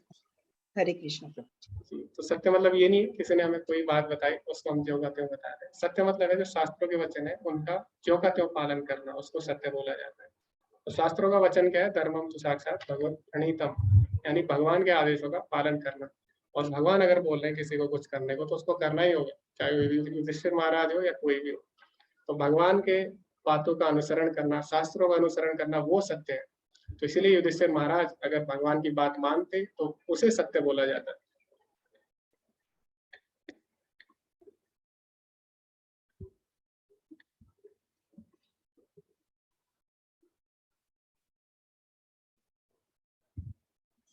जी महाराज जी, हेमा माता जी बोलिए। परीक्षित महाराज के रोकने के बाद भी कलयुग आ गया।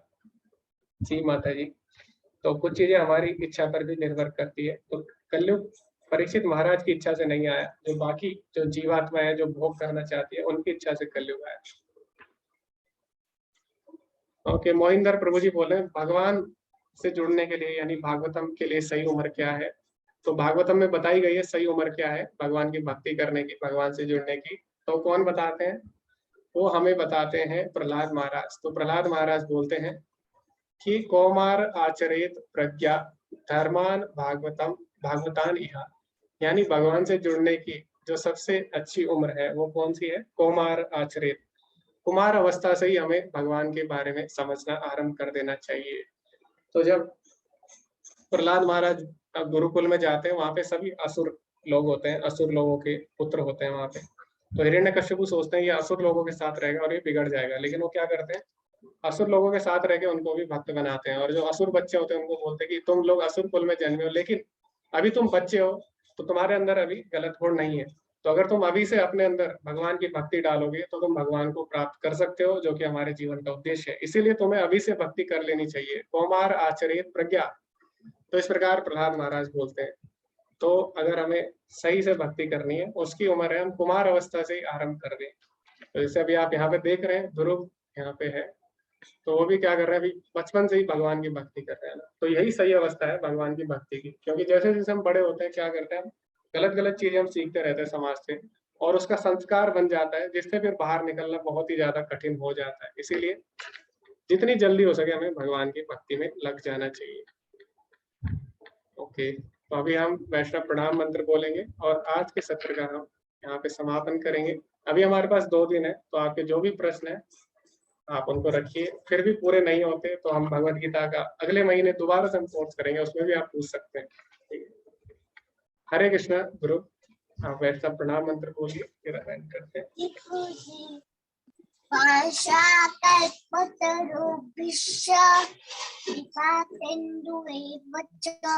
पतितानां पावनेभ्यो वैष्णवेभ्यो नमो नमः। गणपति वैष्णव की जय। जय प्रभुपाद, जय। हरे कृष्णा, सभी का बहुत बहुत धन्यवाद।